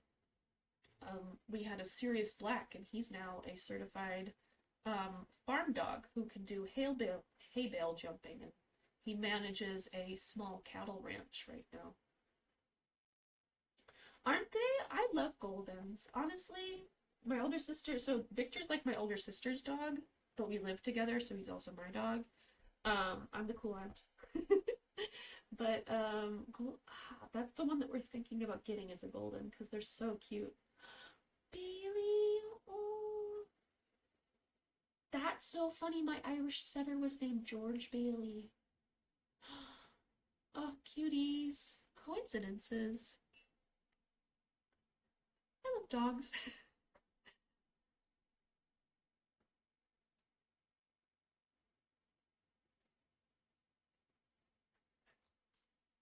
Yes, I must do. In the meantime, I'm going to grab something to snack on. Because I did not eat dinner. Don't mind me.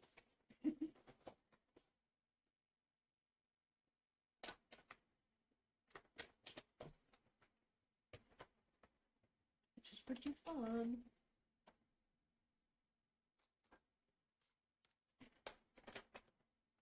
No, I know, right? It's crazy that yours was mistaken for a setter and then mine was like an Irish setter.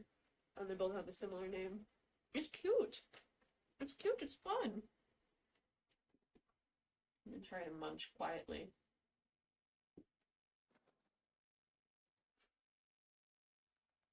Are we okay for me to keep reading? I can keep reading, or we can wait. We can continue talking about dogs. I'll literally talk about dogs for 4 hours.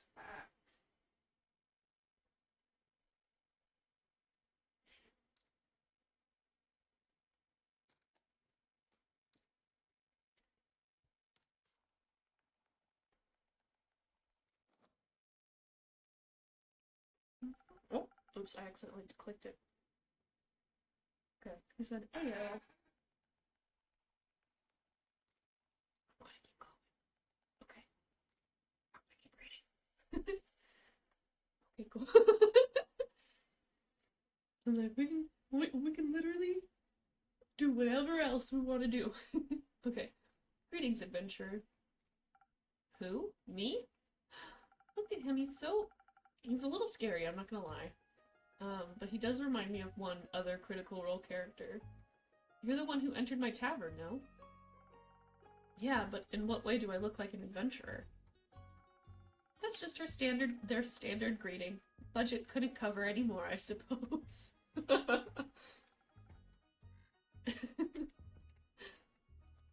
See, one of the running jokes is that we're just like a tavern running NPC, and that we're part of a low-budget game that didn't have enough files to... It's been a running joke this whole time that we're not very free will enough, which is funny, because I'm the one controlling us. I'm so glad. I have a wide variety of greetings. If that makes you feel better. Hit me, Innkeep. Give me something from your repertoire of greetings. Ayo, bro. Cringe fail. No. It's my millennialism. Didn't you greet me like that? It's different when I do it. Oh, his hair turned red. It was blue tips a few seconds ago. Yeah, their whole demeanor revolves around cringe. Leave me alone, Jade. Yeah, exact. Wait, what? Who even are you? Jade. You? Iniko. Cool name, Jade. Can I steal it? No. What? What? I'd prefer it if no one stole anything. Drakes. Got it. Oh, are we using dragon referential swears? Can I have a drink then, if I can't have your name? Of course. What do you want? What do you have? Everything. What do you need most right now? Something that'll make me more swift and agile. So you can steal names? Like a slippery worm. No. Oh, his hair is yellow now, too. It keeps switching colors. I hope that translates well in the video. It's not just me tripping out. Like a slippery worm can't get risking caught after all. You have a worm on your neck, sir. I'm a little scared. It kind of terrifies me. What? What? Worms can be slippery. That wasn't... Never mind. A slippery worm coming right up. Okay. And I guess that just means a swift strike, right? Yeah, it does. And it kind of matches him too. Because it's kind of funky. Oh, shit. Oh, but look, I love that I can't get over the animations in the drink making.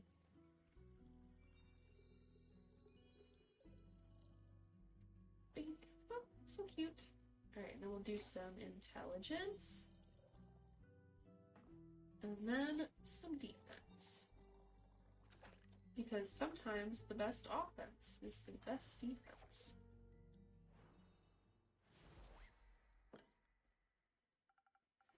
No worms, but perhaps it'll suit your tastes. Oh, wow. This is great. Amazing, even. I feel like he would like the sunshine one a little bit better, though.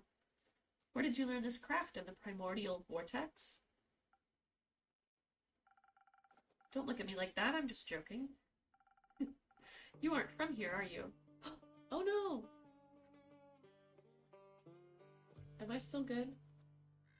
Something's wrong with my connection. Is everybody still... Is everything good? Because I just got a warning that my connection was bad.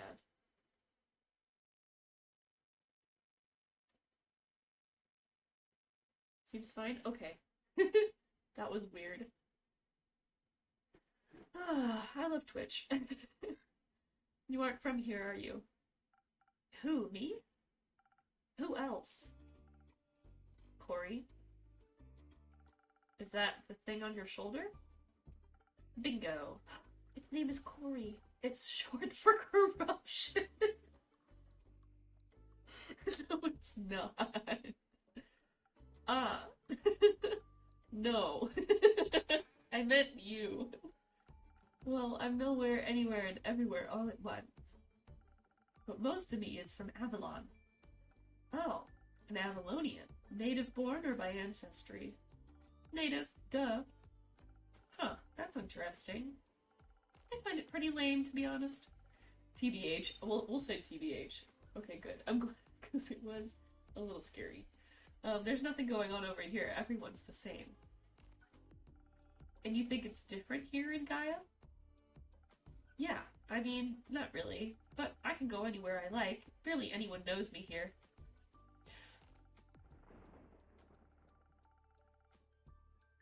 Okay, theft, identity fraud, random swear words, all goody good with me because I can be someone else tomorrow.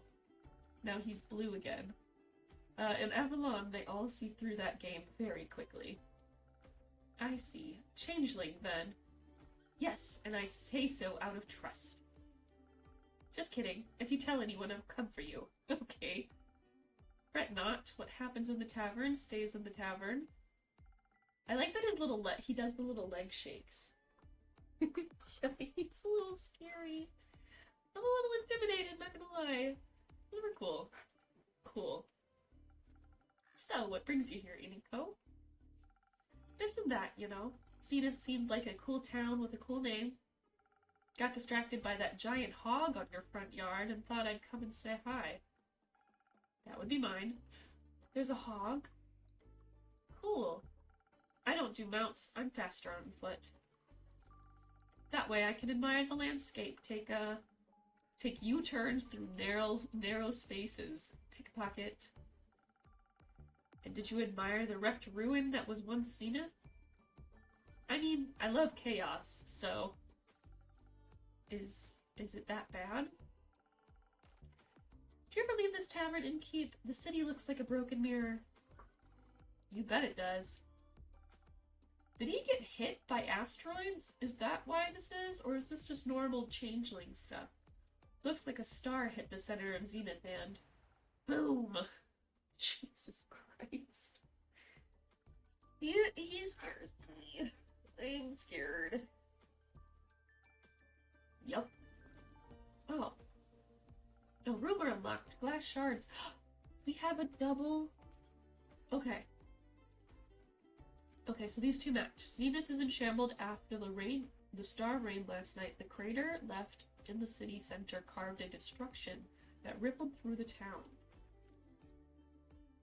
The sparkle last night left a mark on Fios, and not everyone agrees, but a cleric of Cassiopeia claims that it was something seriously sinister. Okay. So this is probably the top quest, and then this will be the second one that comes after, and then we need a third directive. He's gone Super Saiyan. Yeah, but like in a scary way. In like an evil Vegeta kind of way. But there's nothing we can do about it. Exactly. Someone will fix it. Is that everybody's perspective? I can't imagine, but then again I only play clerics, and I'm like, I am the fixer. I will fix it! With the power of my fireball. And that someone's not me. Ha! Me neither. But someone could be you. Me? No. Absolutely not. I don't get involved with these sorts of things, ever. Who am I to fix other people's problems? Are they gonna pay me for it? Not enough, that's for sure. You work for nothing, and in the end, no one thanks you for it. Heroism is an unprofitable art form. If you're unlucky, you'll even get in trouble for destroying someone's property. And after you just fought tooth and nail to save a village from eternal damnation. Or something like that. Why do I feel like she's speaking from experience? Exactly. I know Jade is a mercenary, but say, Nico, you aren't exactly a traditional adventurer either, huh? No way. Their self-righteousness and self-sacrificial hero complexes ain't my vibe. Ooh, I'm being called out. I wouldn't say all adventurers are like that. Name one adventurer that didn't die from self-sacrificial tendencies. I knew one, but they perished thanks to their hubris. Another classic. Reminds me of the group I met last week in Ereve. They were nice, but too nice, you know? I know exactly what you mean. Oh, are they friends now? I don't want to see him around. Were they also on their way to investigate the falling stars? Nah, they were heading somewhere north.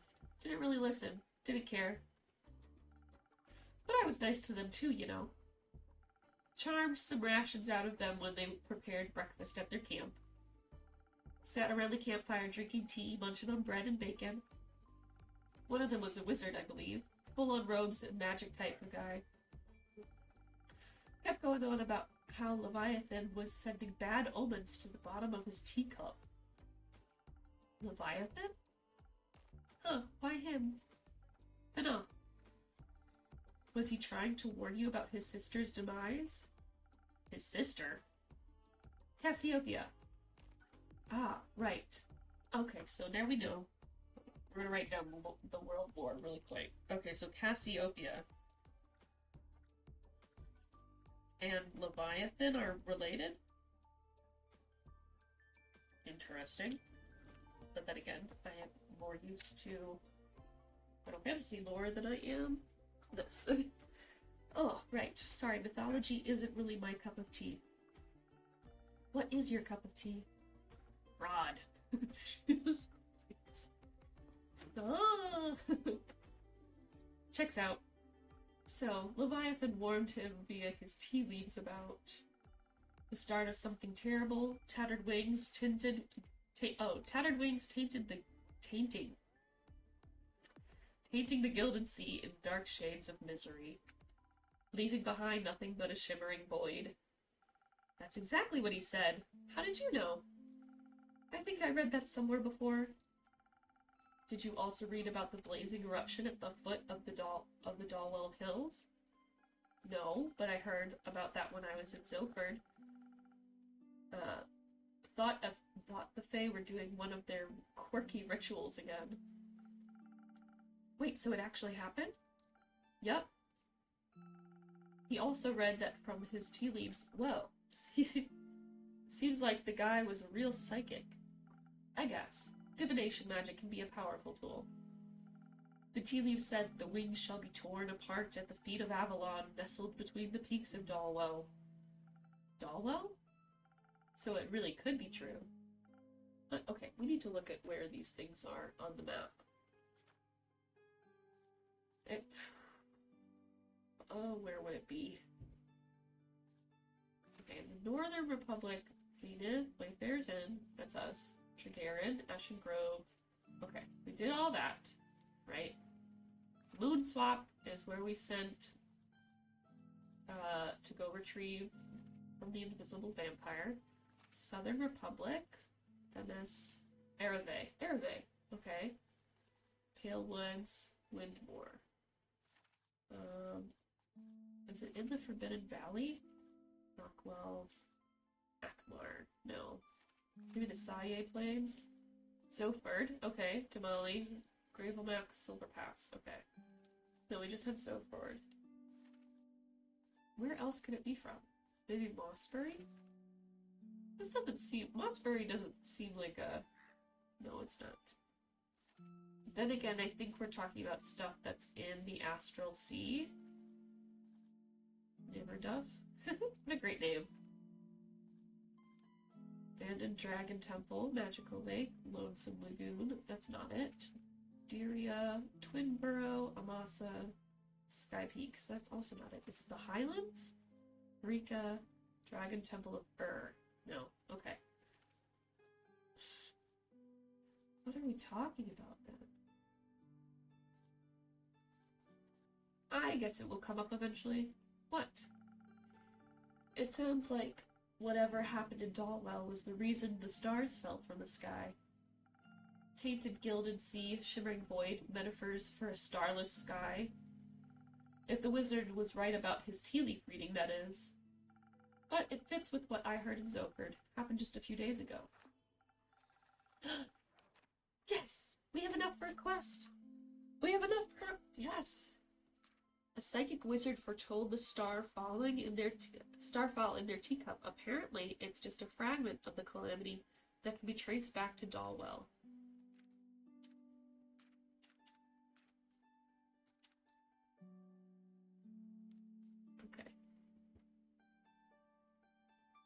Okay, so maybe it's this one first in our quest thing, and then a psychic wizard foretold it, and then the spectacle left like an issue. Because maybe it's...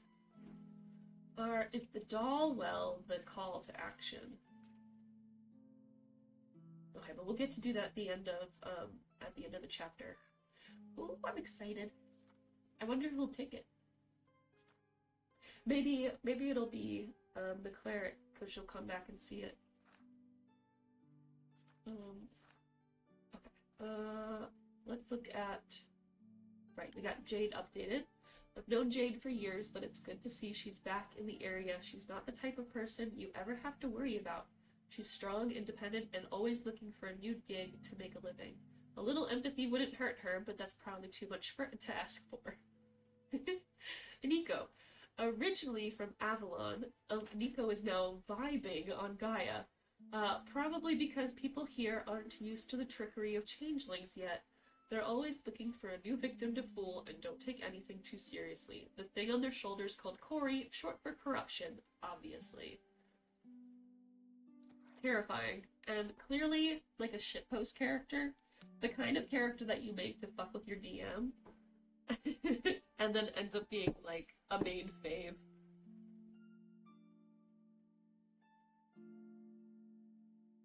The leg shakes are getting me, though. They're kind of cute. Oh, that's how you're connecting it all. How else? No idea, I thought he was just babbling.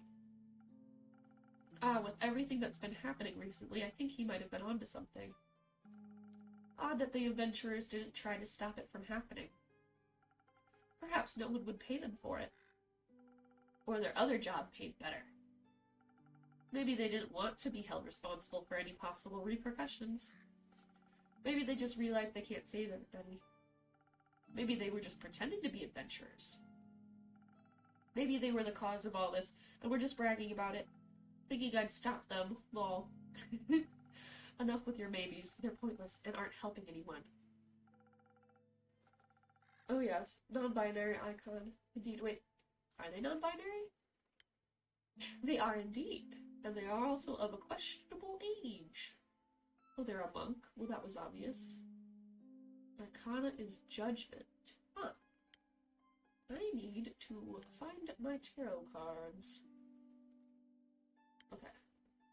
So we will correct my pronoun usage then. Oh, I just swallowed a chunk of ginger in my tea. Oh god. I'm getting a headache. I'll go get some fresh air. So long, innkeep. Merry hunting, Jade. Now it's just you and me, innkeeper. Indeed, Iniko. But not for long. I'm getting bored and I'm broke. So you're going to look around town. Surely some people don't need their shiny things anymore.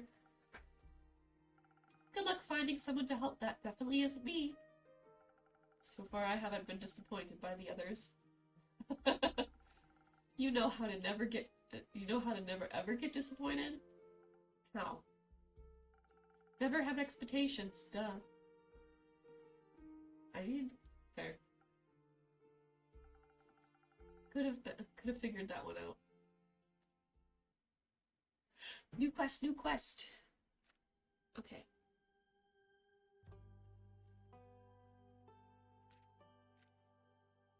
Okay, something seriously sinister. Oh, okay, no, we're gonna... Okay, Zenith is in shamble after the star rain last night. The crater left... Okay. Spectacle last night left a mark on Pessoa. Oh. Okay, there we go. That one's ahead of it. Psychic wizard foretold it. And then... It's a... Twinkle, twinkle, deadly stars. The beautiful yet disastrous starfall left Zenith in shambles. The city and surrounding farmlands are destroyed, and some people are left homeless. Oh no. A mere meteor shower wouldn't leave the entire night sky empty. So what exactly happened? Is it a harbinger of something more ominous yet to come? Whatever it may be, it's said that a fragment of this calamity can be traced back to Dalwell, an island in the south of Pessoa. Signed, the innkeep, with our cute little house stamp. Fantastic. I love our little drawings. We're kind of silly. Did I have... No, I was only one page, so it was only enough to make one quest. Okay, we're gonna play through one more scene and then we're gonna call it a night. Act 2, Starlight Sonata, Scene 6, A New Dawn. Second of the Astral Moon. Start day. Ooh, astral moons. Gotta go deal with the bug. Oh god, okay. Wish you luck. I'll eat a little snack.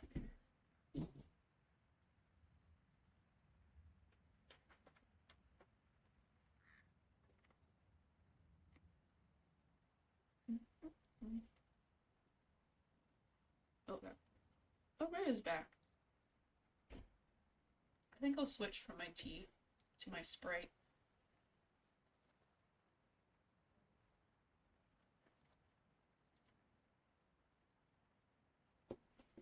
Alright.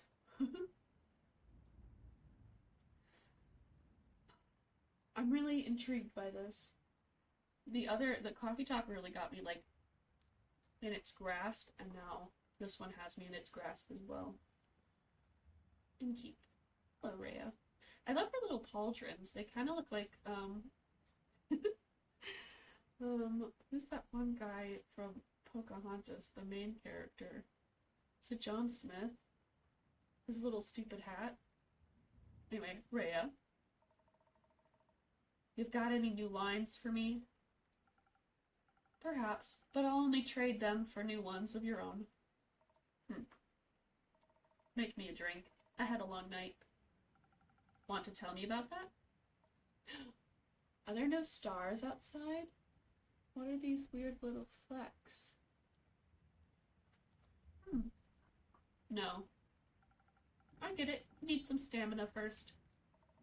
What I need is some defense to ward off your questions.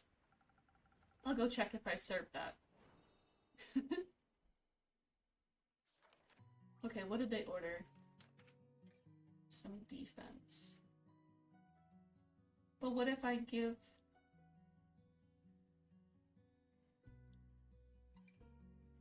What if I do give them some stamina? Oh no, the defense is stamina. I'm dumb. Okay. For Rusted Lagoon it is.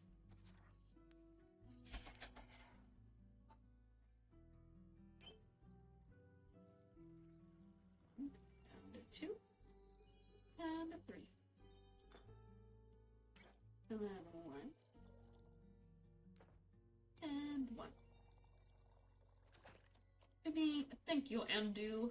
Oh god, he's so cute. I love him with my whole being. Some defense to keep your favorite innkeeper at bay. Who says you're my favorite? I might be after this drink. Fair enough, you're climbing up there. I'm very happy to hear that. Now, I've got a question for you. You think you can handle that?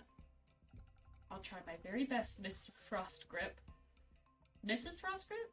Oh, Miss. My bad. Miss Frostgrip. Okay. I just thought since you're such a catch. Keep it to yourself. Alright. Welcome back. Welcome back. Didn't miss much. Just Rhea being Rhea. We made a little frosted drink.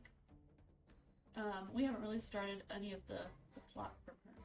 Is Kyle here? Kyle the vampire. I was looking for him around town, but not a single lad or lassie has seen him. Oh, should I try and talk in an accent for her? Thought maybe he got crushed by a fallen star. Worried? No. I see. I think he should be waking up right about now. Rhea! There he is. Oh, I missed you so terribly. I thought you had died, or worse, abandoned me. I thought the terrible fathoms of time had taken a new friend from me yet again. I'm fine. Are you sure? Can you see her too, Innkeep? Yes, very much so. By the dragons, so she is not a dream nor a fragment of the past. Why do I feel like he has hallucinations from being so old? I'm very happy you're not dead, Rhea. Thanks. Would you like to see the gift I brought you? Gift? When I was at the market all by myself, missing you terribly, I found these gorgeous earrings that reminded me of you. Ah, I'll help you put them on. Wait. Oh, there they are. Oh, they're cute. And they kind of match her other jewelry. Are those suns? Yes, because your friendship lights up my undead life. What do you think? I like them. They match me other jewelry. And the craftsmanship is decent. I'm slipping. You mentioned you like leatherback clasps. I do like them. When did I say that? Not sure. At some point, or maybe I dreamed it. That is very likely. Speaking of dreams, I had the strangest dreams about the stars falling down the other day. They crashed on... the music. They crashed onto Gaia like a rain of fire or beautiful fireworks. There must have been something wrong with my drink. Anyhow, Rhea, where did your slime go? It was washed away by the falling stars. The rain of falling stars. I love her. Oh. So the empty night sky wasn't a dream? No. Guess Cassiopeia couldn't carry it all anymore or something. Incredible. So it wasn't one of your strange drinks, Innkeep? Does that mean I can drink another one without a vision of falling firmaments again? Worth a try. Then I would like to try, preferably something that will make me strong enough to lift a star. Just in case I would like to. I'll see what I can do. Honestly, playing around with their voices is getting kind of fun. What did they ask for? Strength? A brawler it is. They keep oddly asking for strength, and I'm kind of like, is that good for you? And then we have defense, and a little bit of charisma. It's the brother.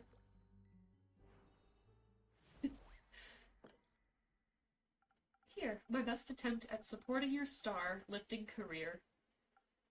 Oh, this is delicious. Do you think a molten star would taste like this? No. Perhaps. So, what do you two think about that star rain? Oh, I'm gonna try. Okay. It was very bothersome. I had to look for shelter on my way back from the Rockweave Cliffs. I better hurry and clean it all up. You've got somewhere to be.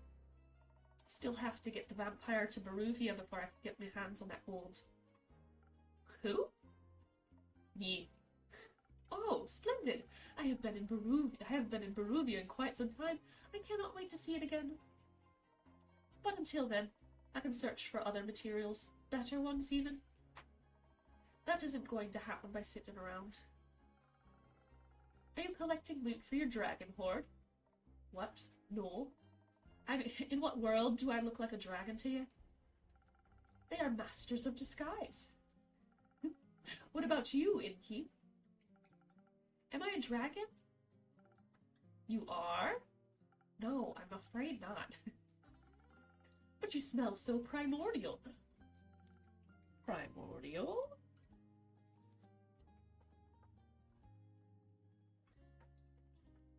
Primordial.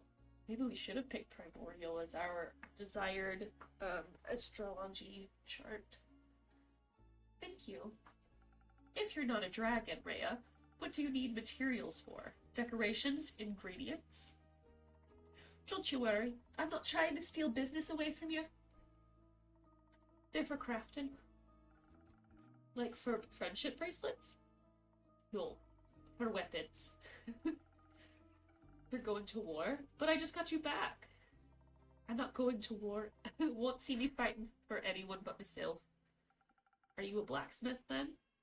I am, and I'm looking for the right material to smash the next 4-heart competition. I'm going to travel all the way to the Caves of Ur for that one. The Caves of Ur. We saw that one. From the Amber Isles. Oh. Okay, so Twinkle Twinkle Deadly Stars. Dalwell. There we go. Okay, wait, let's read it. Fairweather, since Dalwell was never officially conquered by the Republic nor the Majocracy, they currently both strongly believe it. They currently both strongly believe it to be their territory. This means they cannot agree on a name either. Dalwell or the Abandoned Isles, it is quite the heated topic of debate. Recently, various fey creatures have made their way through the Avalon portal on Dalwell and have found a home on its strange shores. To make things more complicated, they now also stake claim to Dalwell. Their settlement, called Fairweather, is built inside and around the Horizon Tree, a giant sequoia tree that the portal to Avalon had opened inside of. Interesting. And so then Twinkle Twinkle Deadly Stars is oriented from that area. Are we from another area? But I believe the Highlands is the Dragon Temple of Ur.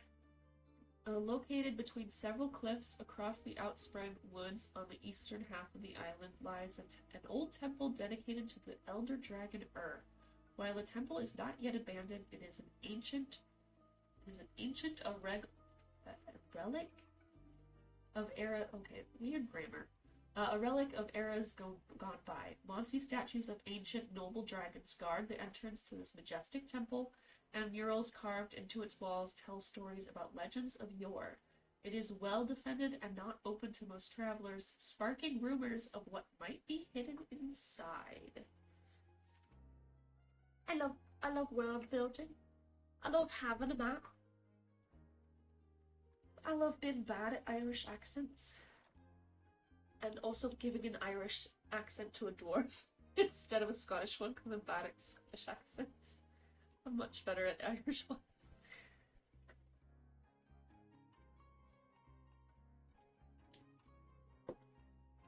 That's so far. Can I come with you?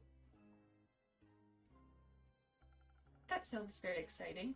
I hope you'll come back to show off your creation once you've won. I'll think about it. How are you feeling about the stars having relocated Kyle? I almost said relocating Kyle, as in the stars moved him around. It's fascinating. You think so? Yes. Now that I know it was not a dream, the implications are dazzling. Yesterday, when I was looking out into the night, I could see nothing but darkness. But then, as I started at the sedating nothing, I do this all the time when I'm reading. Thank you. I am trying. I do silly voices all the time outside of stream. I have yet. This is my first time doing them on stream. But then, as I stared at the sedating nothingness, I could see an astral hairfish hopping across the sky. Hairfish? Its sparkling tail left a gleam of light in its wake. It was followed by more of its kind, like a pack finding a place to rest before the impending sunrise. With the light of the stars behind me, I would have never been able to see such a spectacle. And you still thought you were dreaming? I thought the stars had just gone into hiding. We all do that sometimes. I would love to know how they're doing on Earth. They must be enjoying the new atmosphere. Possibly.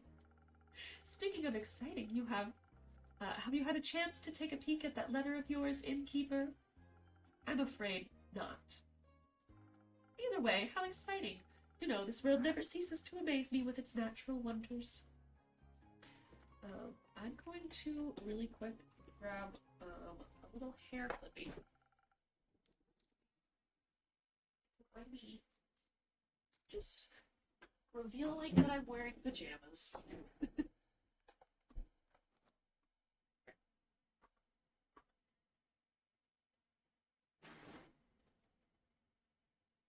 But my hair is bothering me. Yeah, I usually, even if I have like a nice top on during stream, I am wearing comfy pants. I am not going to sit in uncomfortable jeans for 4 hours. You can't make me. Maybe it'll be maybe wearing uncomfortable clothes will be our 50 followers stretch goal. I'm kidding. No, once we hit 50 followers. Exactly. I'll put on cute makeup. I'll do that. But I want to be cozy. I want to be cozy because I also stream late and I want to immediately like crawl into bed when I'm done. After I get rid of my streaming high, of course. Which is normal. Okay, one more little sippy sip and then we'll get back to it. Maybe one of these days I should do, I don't know, one of those, I don't know, like hot chili pepper challenges?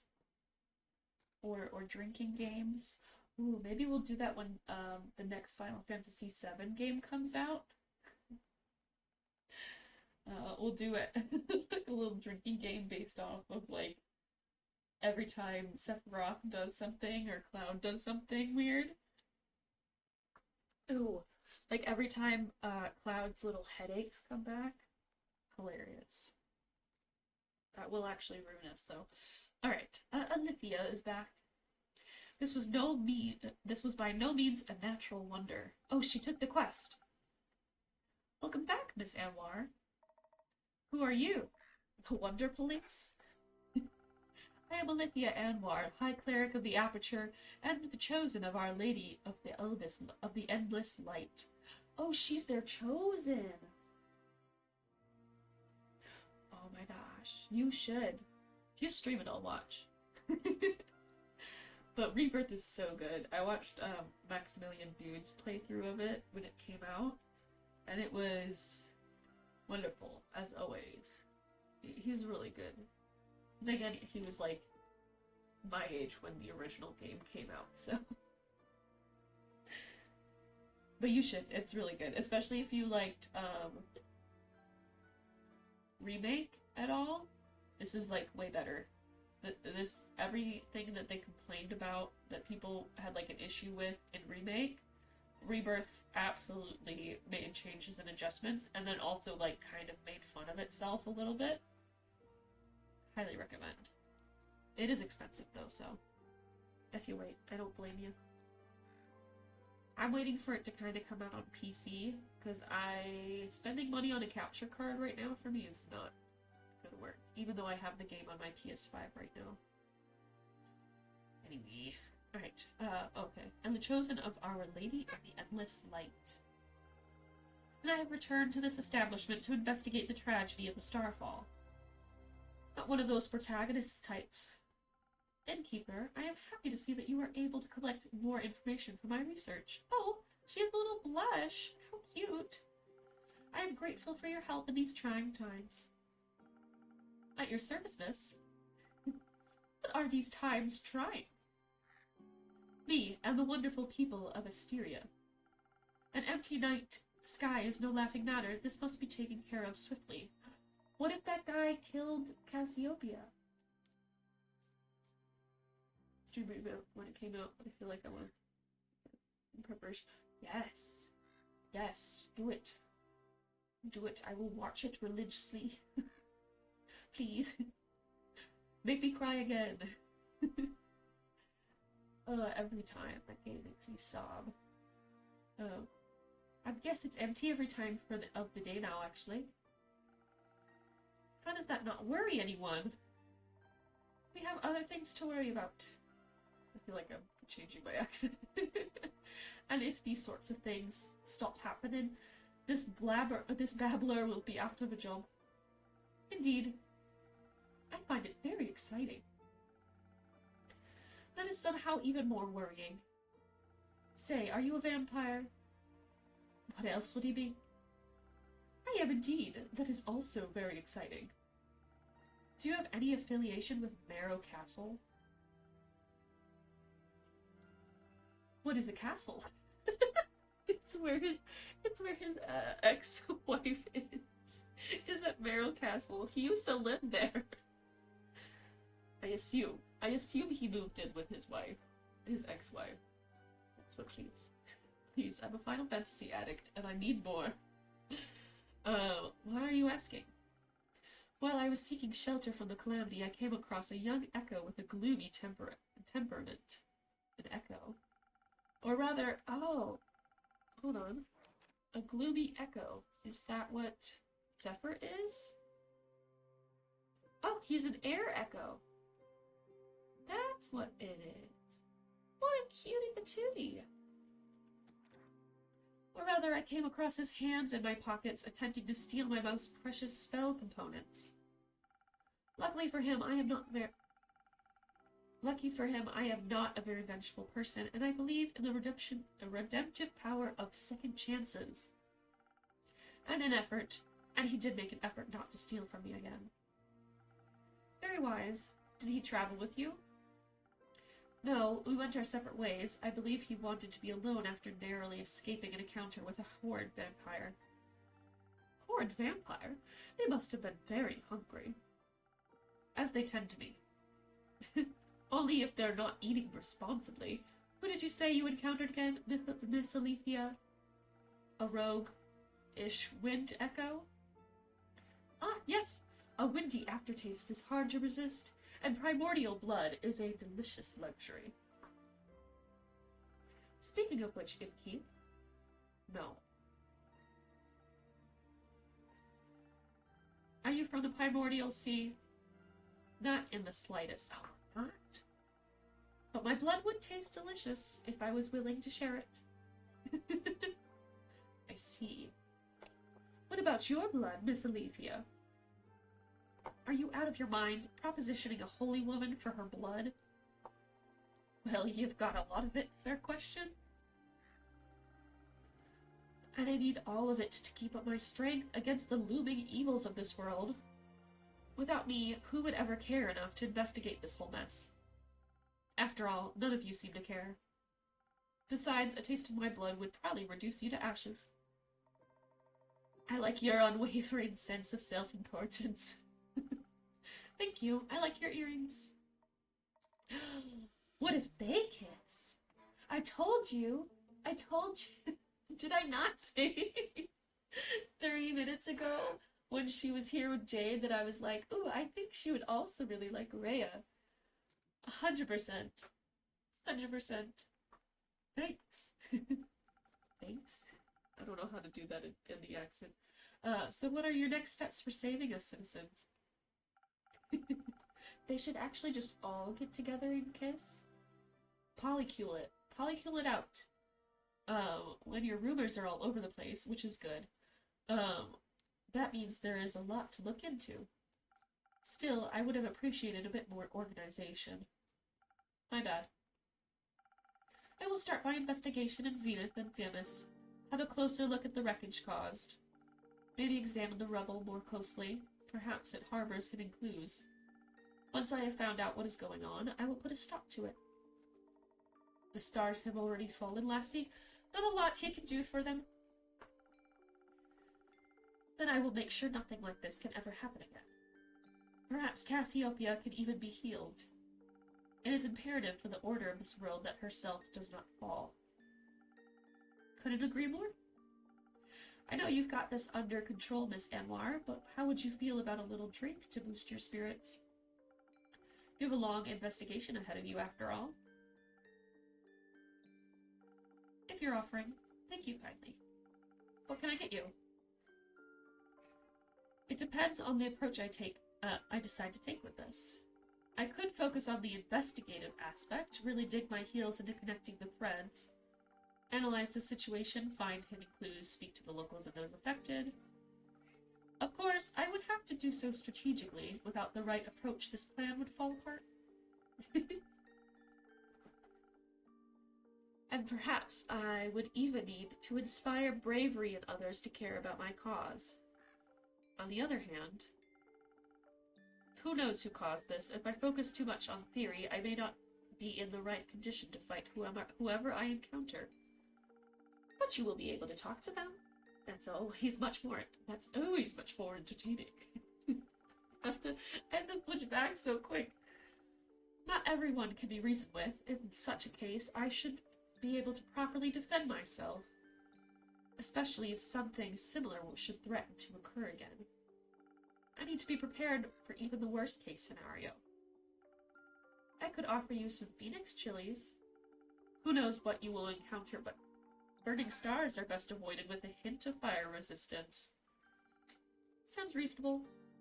So either it's the right balance between intelligence and inspiration, or the ultimate fireproof self-defense. I am not certain which path I should walk. You should trust the innkeeper with it. They will always have the most wonderful solutions. Okay, I'm gonna need your guys' help on this one, because I can't really decide. Just this once I shall. I'll make sure not to disappoint. Okay.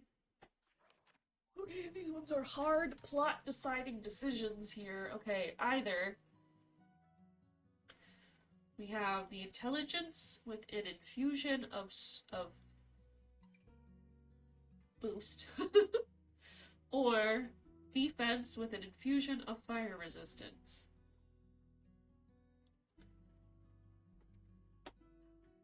We haven't done smarts before.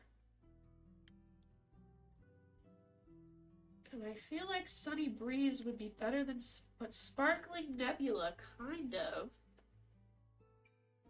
I am tempted to do the intelligence bit. I feel like Sparkling Nebula, and then we do the infusion of whatever the hell that is. I feel like it. Because she's gonna need a lot of information. I don't think there's gonna be much, like, physical danger from this point out, but also, like, she's a cleric. She'll be fine. I'm always scared that they're gonna, like, die if I do something wrong. But I know that's not that kind of issue. Okay, we haven't done a sparkling nebula yet. The distilled flavor of the cosmos, the sparkling nebula, fizzes on your tongue and rewires your synapses, inspiring great ideas and even greater stories. Storytellers and scholars alike can broaden their horizons with this taste of the stars. And I feel like it being star-related makes it even better, too. Now, which one of these things... we want... It's not these. Is it this? Oh, is that what that little boost is? Yeah, it is. It's the new thing that we just got. So she's gonna be super duper intelligent. We will... oh, we can drag it onto the glass. There we go. And now we fill it with enough of that.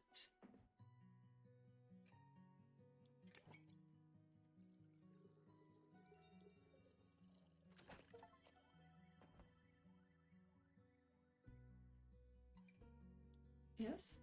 Yes, I think so. That's kind of cute with the sage. That's cute. Okay. God, I hope this works. Oh. I think perhaps the strategic way is the best approach. After all, you wish to help people, not fight them. That is very true. This is an excellent drink. I'm already coming up with a 38-step plan. 38 mood. Oh no. Oh no, this cleric is just all of my clerics. Except usually my 38-step plan does involve beating the shit out of people. Perhaps we should start at the nearby Gaia Temple. I heard it was unfortunately an impact site. The local acolytes will be sure to offer assistance. That sounds like an excellent idea. Thank you for your effort in helping this world, Innkeeper. Always happy to be of service. I know 38 steps. It's a recovery program, but for the world. Say, Miss Holy Spirit, those fallen stars, are they still intact? They crashed into the ground, so no, they are not intact. Were they pulverized? Not fully, no. Did you say that fallen stars make for an interesting type of material? For what? Yes. They would certainly be rare. Need any help on that holy mission of yours? I know a thing or two about rocks and the lake. Could give you some insights on those impact conditions. I can't say I'm an expert in geology, though I feel like I could make an educated guess, nevertheless. Sure, I would very much appreciate your assistance. Great. Then I'm in. Me too. Kyle?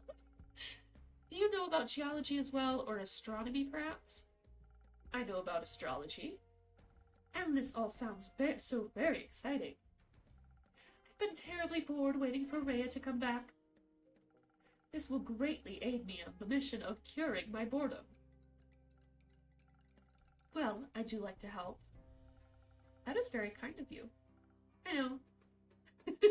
You don't have to come along. Of course I do.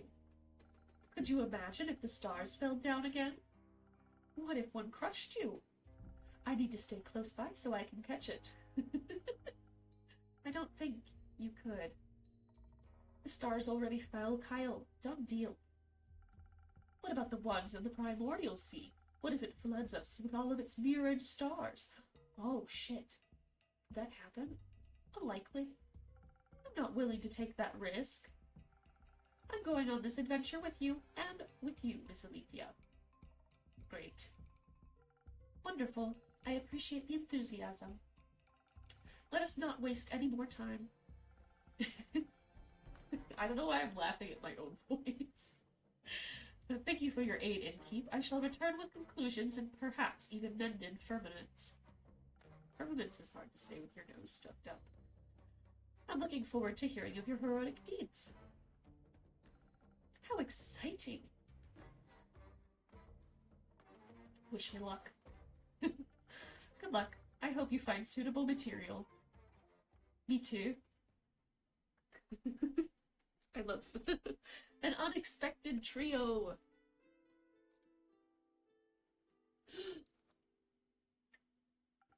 Oh my gosh, it's a child, and they're cute. Hold on, I'm only assuming they're a kid.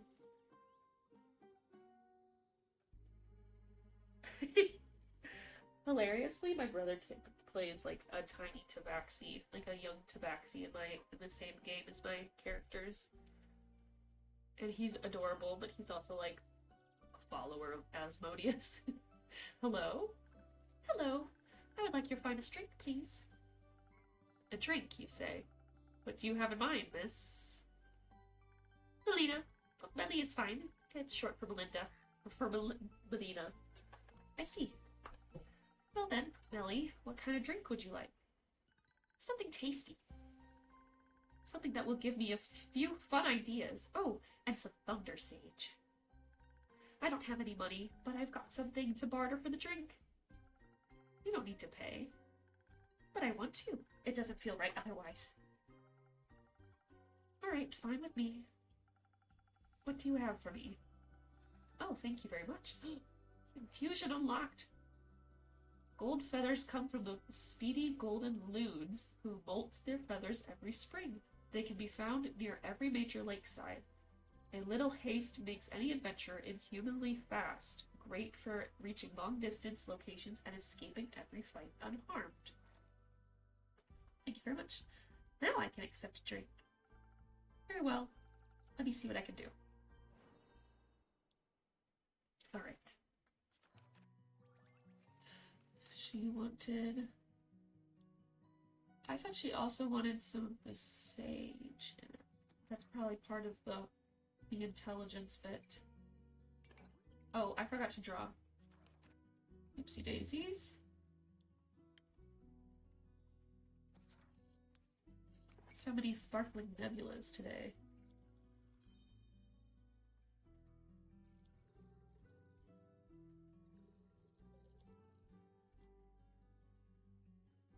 Okay.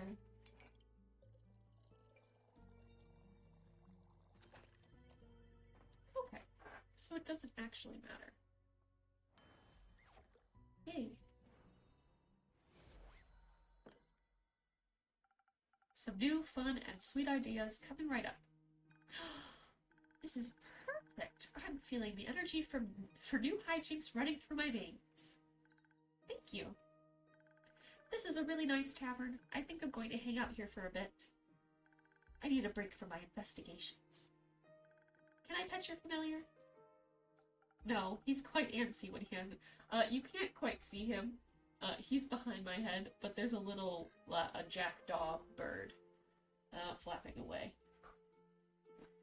No, he's quite antsy when he hasn't been fed. I'd worry. Oh no, my familiar is my little dragon friend. I forgot. He's quite antsy when he hasn't been fed. I'd worry for your hands. Okay. He's back!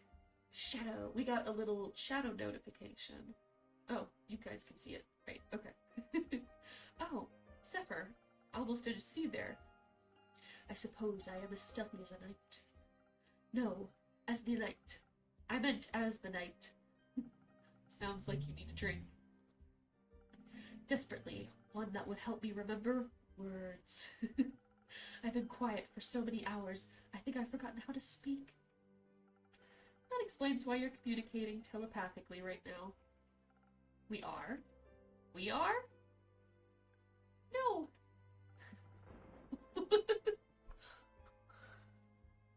Who the... are you? I was too stealthy. Was I too stealthy for you? No. Let's get you a drink so you can stop cursing at the child. Detective, stop cursing at the detective! Yes, of course. Though my drinks don't come cheap. How much? I'll trade you one for a trinket. Ah, one of those. One of those. What if I didn't find one? Are you trying to tell me you made it all the way through a castle without stealing a single thing? Here. We got a little clock! Here, thought the place might like it. Oh! Well, my tavern tells me it thinks it's beautiful. But it is wondering what it might be. Is our tavern alive? I think our tavern's alive. I thought it was smarter than that. Does the tavern want to guess what it is? An oversized stamp? A frying pan? Guess what that is? An oversized stamp. You're not even remotely close. But imagine making a huge wax seal with it. I bet that would look so cool. You'd need a big, very big puddle of wax, though. I think such a large amount of wax would make it impossible to open any letters. Probably. It's a wall clock adorned with hungry bats. One creature of the night telling time to another. I love him. A very inaccurate wall clock, it seems. It's nowhere near midnight. Its hands seem to have gotten stuck just before midnight for an eternity. Or at least since I found it. Will this do, or will I have to pull another heist? This will do just fine. Look at her little face! What a scared little cat. He's so cute. Good.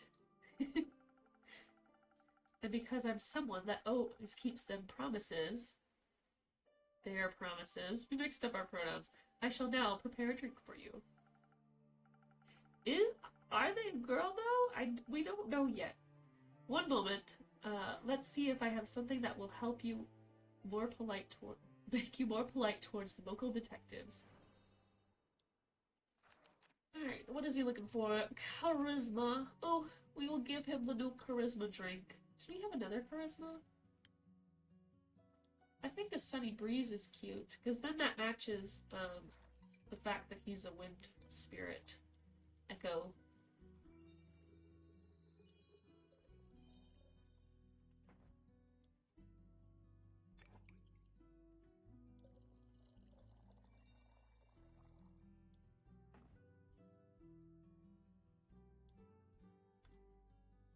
Oh.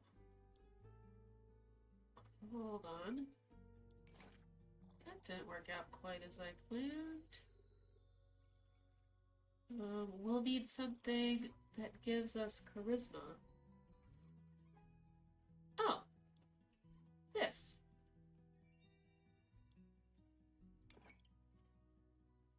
Then we can fill that. Perfect. And then fill this. Yay! Haha, I'm so smart. What day would you... Honestly, would not mind, but also my mental reference for that is like this weird manga where people were mixed with like bugs to go fight cockroaches on Mars. And it's traumatized me. Oh, but they are cute. Okay, we did it. We made a sunny breeze. We're not bugs. We're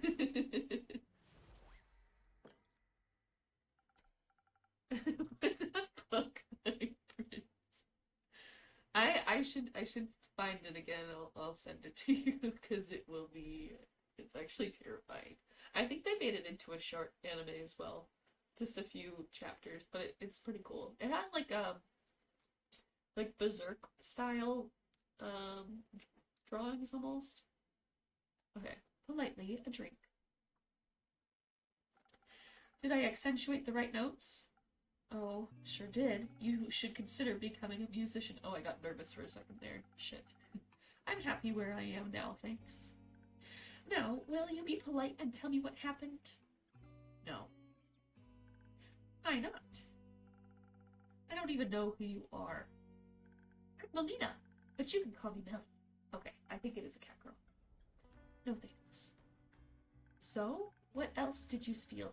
Castles may have many things. I've heard. Nothing. Shouldn't you be at school? I don't go to school. I'm already smart enough. Do your parents agree with that? My parents are dead. I don't know why I said that happily. But there was an exclamation mark. And they didn't come back as ghosts to tell me to go to school. So it can't be that important. I'm sorry to hear that. It's okay. It's already been this many years since they died. Just kidding. I can count. It's been 7 years. Oh my god, she has dead parents. So I was only 3 when they disappeared forever. I don't remember a lot about them. But I already solved their murder, so it's okay. Did you avenge them? No, they got eaten by zombies, and the zombies got eaten by a T-Rex. Not a lot left to avenge. God. That makes sense. It does, a classic adventurer's tale. Right? I basically speed ran my origin story. I've got dead parents as my motivation and a detective career to make sure I can help other people. I picked the detective background. Because people didn't help you. Exactly. But it's okay. It made me into the adventurer I am today. And I like who I am. Doesn't it make you sad? No. No. You're very silly. What's your origin story? Yes, Zephyr, what is your origin story? It is far too dark for your young mind to handle. Best you don't know. Okay, what's your name? Blaze. But they just called you Zephyr. That's my middle name. Okay, I'll respect your fake name, but only if you can tell me what castle you stole the innkeeper a clock from. They're now called Blaze. Fine, it was Marrow Castle. I was on a dangerous quest to steal a precious cape from a murderous vampire. Did she kill you? Obviously not. So no murderous, then. So not so murderous, then. I know how to read. She would have if she had caught me. So she didn't? No, I managed to complete the mission undetected. Thanks to the invisibility that took hold of my body, I was able to avoid the cohort of monsters she had put in my path. Only the dragons knew that what would have happened if they had spotted me weak and not prepared to fight. But they didn't. Even the living gargoyles with their lithic claws and her doors did not sense my presence. I waited until they were mid-argument to sneak through a nearby window that had been left open to grant spiders easy access to the castle. I heard Marrow Castle is very scary. Was it very scary? Yes. On a scale from 1 to parents being eaten by a T-Rex. How scary was it? In the middle, I suppose. Interesting. Did you run into any traps? I was able to spot and avoid them all, thanks to my remarkable perceptive gifts. And your help. Anyway, I found the cape in her closet, hung up between ball gowns covered in rubies and diamonds. Did you take any? Maybe. So you're a thief? Obviously. Can you teach me how to be a better thief? Want to expand my portfolio. Why would I do that? Because I asked nicely. Forget it. Oh. I took the cape, along with whatever gemstones I could find, when I heard her approaching her chambers. Quickly, I hid among the dressing gowns, holding my breath to avoid making any sound. I thought I had made it through when suddenly she opened the closet doors. Look at his little cape fluttering up and down. It's so cute. I was pressed so close to the wall I thought the wood would start vibrating in rhythm with my heartbeat. But she reached right past me, picked out a hat, and returned to her dastardly vampiric activities. What are vampiric activities? I don't know. Sucking blood, turning into bats, scheming about blood. Lots of blood stuff, it sounds like. Indeed. Did you make it out of there easily, Blaze? I found a secret passageway that led below the pond, through the earth, and to the summit of Witch's Peak. Almost scared this strange cleric to death when I regained my visibility. That's how he scared them. She was ready to ignite me with her golden flames. That seems harsh for just a little jump scare. Are you sure your fingers stayed in your pockets? Who can say? Speaking of sleight of hand, where did you find that clock? It was sitting in a display case in the middle of a hallway that stretched on forever. Oh God, it's cursed. Then how did you know it was in the middle? I could feel it.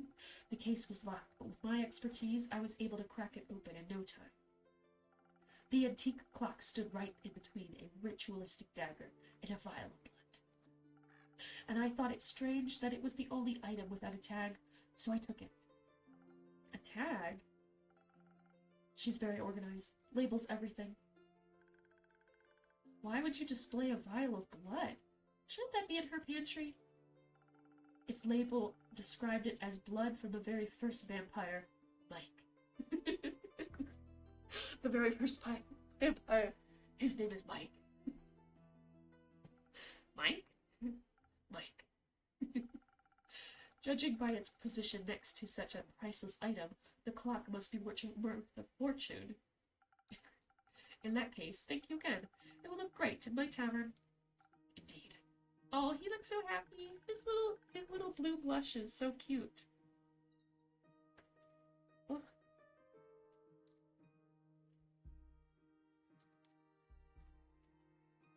Oh boy, oh gosh.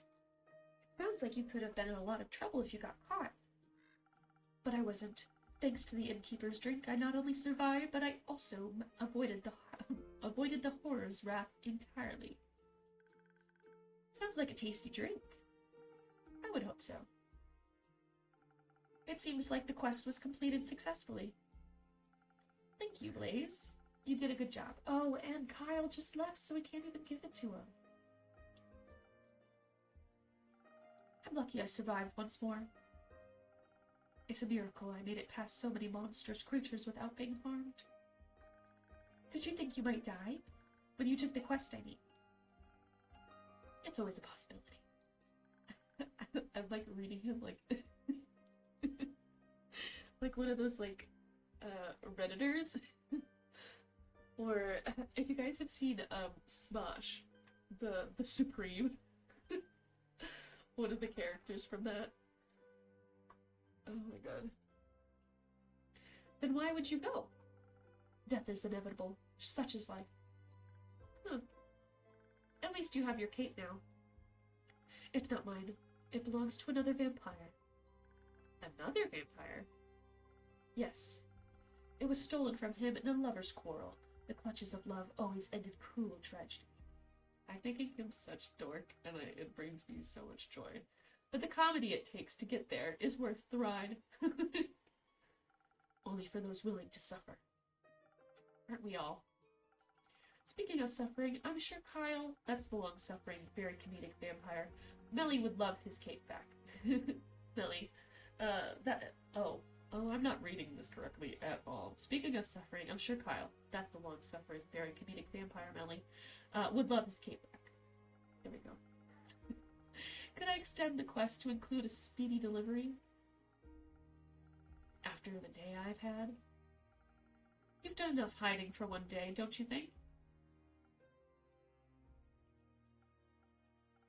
Professional hiding. Oh, he's gonna go hang out with them and then run back into the cleric as well? Fine, I'll do a direct delivery. Just this once. Where can I find this Kyle? Last I saw him, he left with Rhea to aid a certain cleric with her investigations. I'm sure you'll recognize her. Not her again. Where are they? Uncertain. Try looking around, Zena. They can't have gone they couldn't have gotten far yet. What are they investigating? The Star Rain, as far as I know. That's what I was investigating. We should go talk to them. We can exchange notes.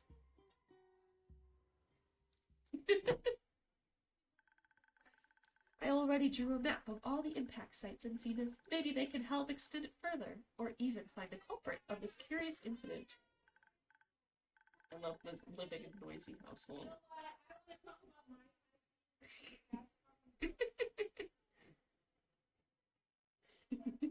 Come on, Blaze. We have to go find them. Ma'am.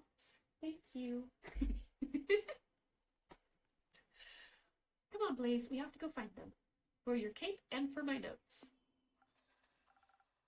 I'm going alone. You do whatever. With you along, I could never stay undetected. Wait for me. See you soon, innkeeper. Of course it was Mike, right? Like, what other name could the first vampire possibly have? Chris? See you soon, Melly.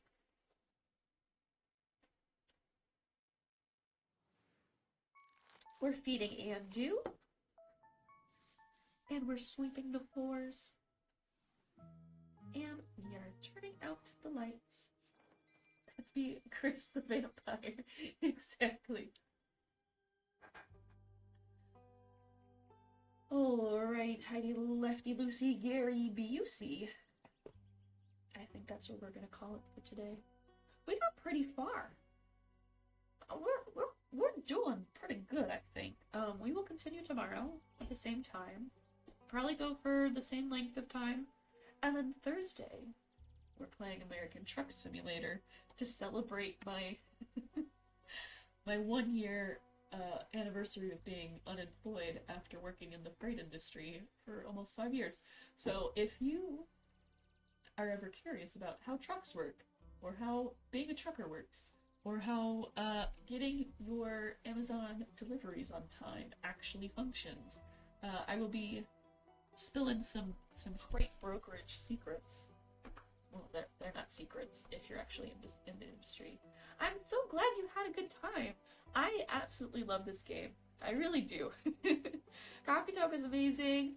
Tavern Talk, boy, they just keep on getting better and better every time they make one from this studio. So it's really great, and I'm so glad you came in. I hope you had a good time, and maybe come back tomorrow for the rest. But other than that, I usually post. I'm a little bit behind on my YouTube uploads right now, and by a little bit, I mean I haven't posted in like 2 weeks. Oops. Trying to fix that this weekend. So this episode will be up probably in another 2 weeks. But tomorrow's will be up after that if you miss it. So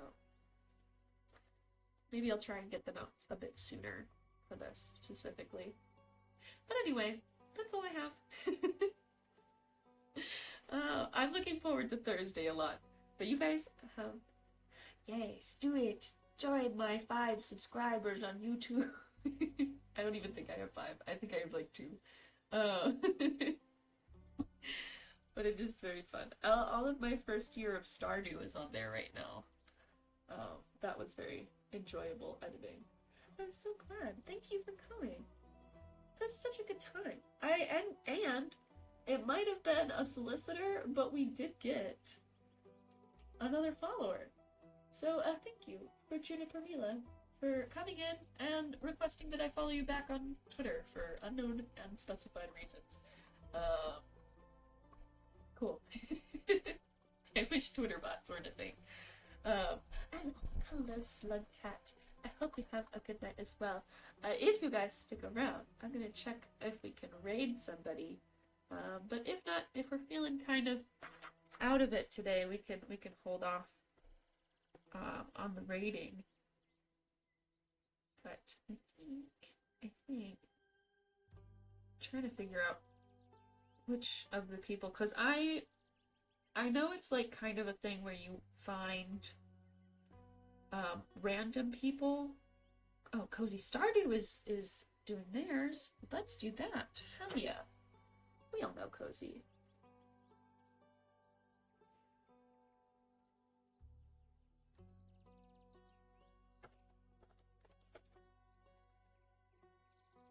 Oh yes, let us do that. Okay. I'm going to switch this over, okay? Are we all good? Are we ready? Alright. I'm gonna start it.